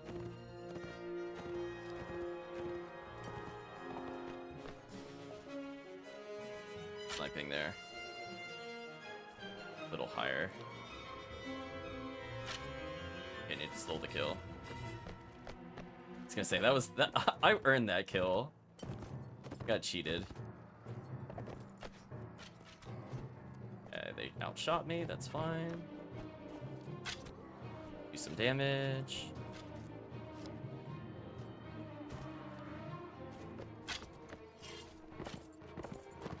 Okay, I think I can go in mostly safely. Oh, there's one spear chucker. Should be fine. I was hoping to get him with the backhand. That's fine, he still died. As long as our companion gets it, that's all I care about.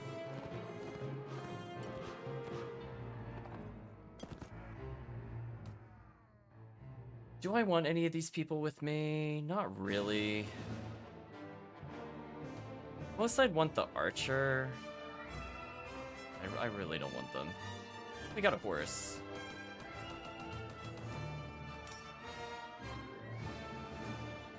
Yes, I want to pay attention to the Sea Raiders and reorient. Like, if I speed through that, I'm worried I'm going to fight them before I'm ready. I think I'm injured, right?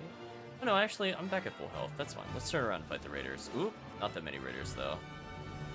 Okay, oh, I don't want to fight literally all of the Raiders. Calm down a little bit, game. Calm down just a little bit there. Alright, let's interfere with this battle, get the easy kill. Make the people like us before we burn their village down.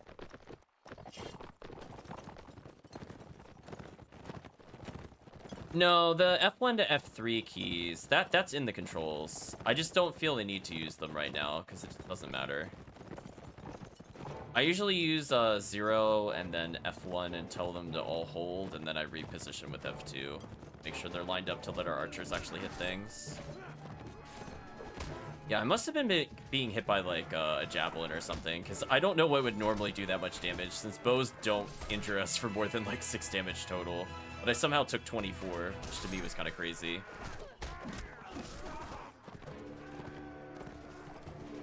Nice, some people are leveling. What I'm looking for. Yeah, I would have loved to have remapped those, since I don't like to use those controls whatsoever. Like, I had to remap the command controls because it was like inverse of what I was used to. Like, I wanted infantry and cavalry to be next to each other and archer at the end, but it has like archer in the middle, which is really awkward for me. To like reach up from WASD and hit like 0, which is on the opposite end of the keyboard, and then hit F1. It just, that felt terrible.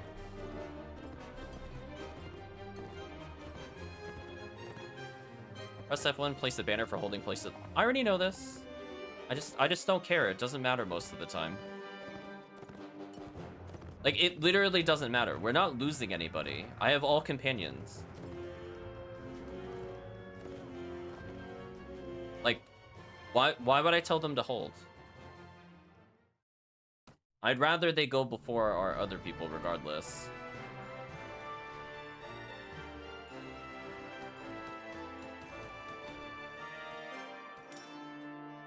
Okay, I'm getting levels. That's good. Let's go sell these items. I'm getting very close to what I wanted to purchase, so we just need like 2 or 3 really good fights, and then I can get the armor that I was looking for. And then I think we can finally go to war. And then once we go to war, I don't think we're gonna stop going to war until everything dies. I don't need any of these. Yeah, I wish I had enough for this one. Thank you, Korean Cowboy 42 for the follow. Such an old, fun, but frustrating game. Yeah, there's definitely some jank in the game. Like, I find it kind of interesting at some points. It's just like, like when you're trying to melee swing and you're like in the conga line in the siege battles, and then your allies stop you from swinging, it's just really awkward. It's like, man, it's like you don't really want to command them to go backwards, but at the same time, it's like, I really need to be able to hit them, guys. Don't really want to have to micromanage you stepping like 1 step out of the way. Where they like push you off of like the siege ladders when they're raiding. It's so rude.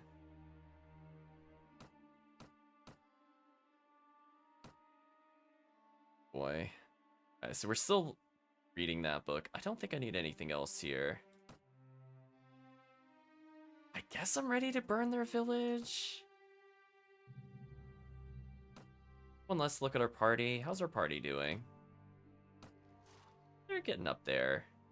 An extra strength point. Only one more weapon master. Improve your crossbow.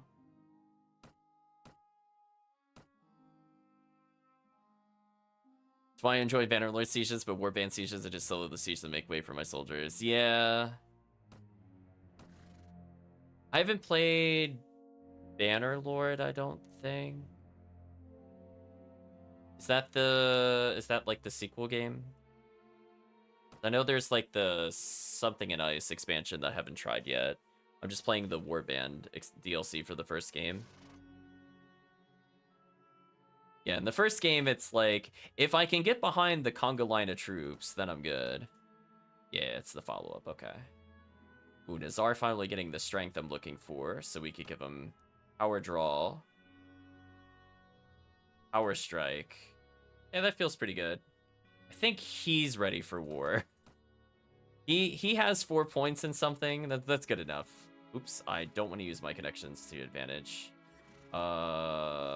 tell me how you're doing, and then never mind him. I didn't want to engage in that. I could send them off to bring up our right to rule, but yeah, and I don't think it really matters for what I'm doing. I want them to fight me. I want them to come try take our kingdom, and I'll go, good luck. I love defensive siege missions in this game. I'm like, oh, you bring in 600, I beat you with 100? Free. You guys retreat after 200 losses? Fools. Should have committed. Maybe you would have won. Okay, so now she's at strength 12, so she could get power draw 4. So I think her bow skill is getting up there.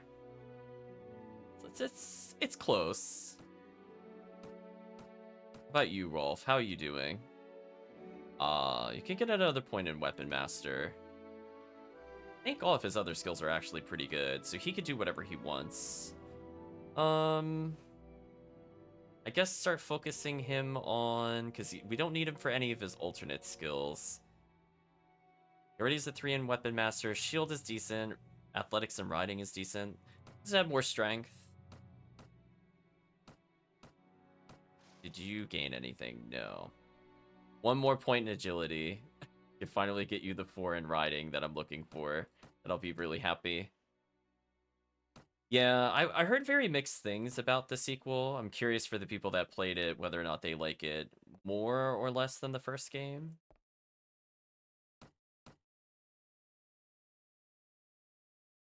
I don't know if I'd be like running to get the sequel at the moment, because there's a lot we haven't even looked at in Warband. I technically have not completed a game yet of Warband, but honestly, the Bad Girl save file I have is done. Just, it is a very convincing. It is basically done with the game. 5. Man, okay, I think we're gonna go burn a village. So I can burn the village before we do anything else. They're gonna hate us though. It's gonna make trading in Rivachek very awkward. So awkward. Ooh, you leveled up through trainer. Love it when that happens. Now it's strength 9. We'll get you some power draw. Archery. I think we're almost there. Play some Napoleonic Warband. Yeah, I eventually want to try some of the other ones just to see them. I don't know if I'll play a full campaign, but I think it might be worth showing off.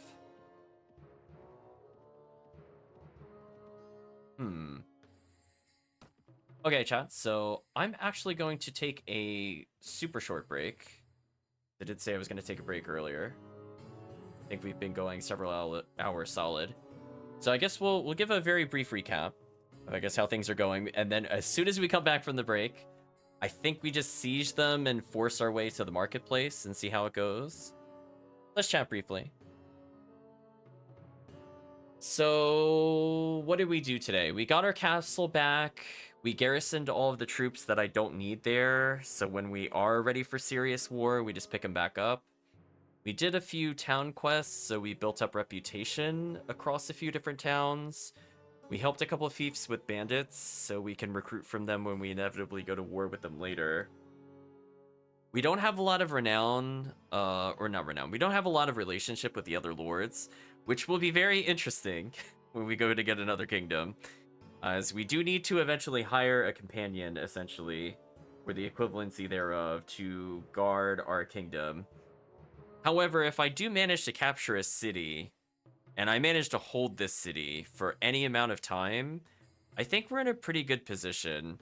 Because what that'll mean for us is that if we have that city, I'll be getting upwards of 10k every week. So at that point, it is kind of GG. Because I could just buy the super armor that I'm looking for our remaining companions. And then at that point, nothing can really threaten you outside of, as I said before, crossbowmen, the really dumb lance mechanic insta-kill, and the two-handed weapons. One-handed weapons, for the most part, will do at most 1 or 2 damage, which, when you have 60 health, doesn't really matter. And anything that doesn't do some form of piercing essentially will do almost nothing, if not literally nothing. So things like the bandit fights will be free. You just literally can't die to them unless you like dismount the horse. So we're almost at that point. So I think what we're going to do, when I'm back from the break, we're gonna go ahead and burn some villages. We're gonna go ahead and make some enemies. We're gonna get the super armor. And then hopefully they declare war on us, and then we can reverse friendship them, where all we do is capture them and let them go. AKA one of the best ways of getting relationship with lords. I don't know why that is. I feel like that still doesn't make sense to me. I could take out like 12 generals in a battle, and suddenly I get the equivalency of like 10 quest clears. It's very silly, chat. But anyway, we're going to abuse that silliness for sure. So that way we could get people at least up to 40 or 50 relation.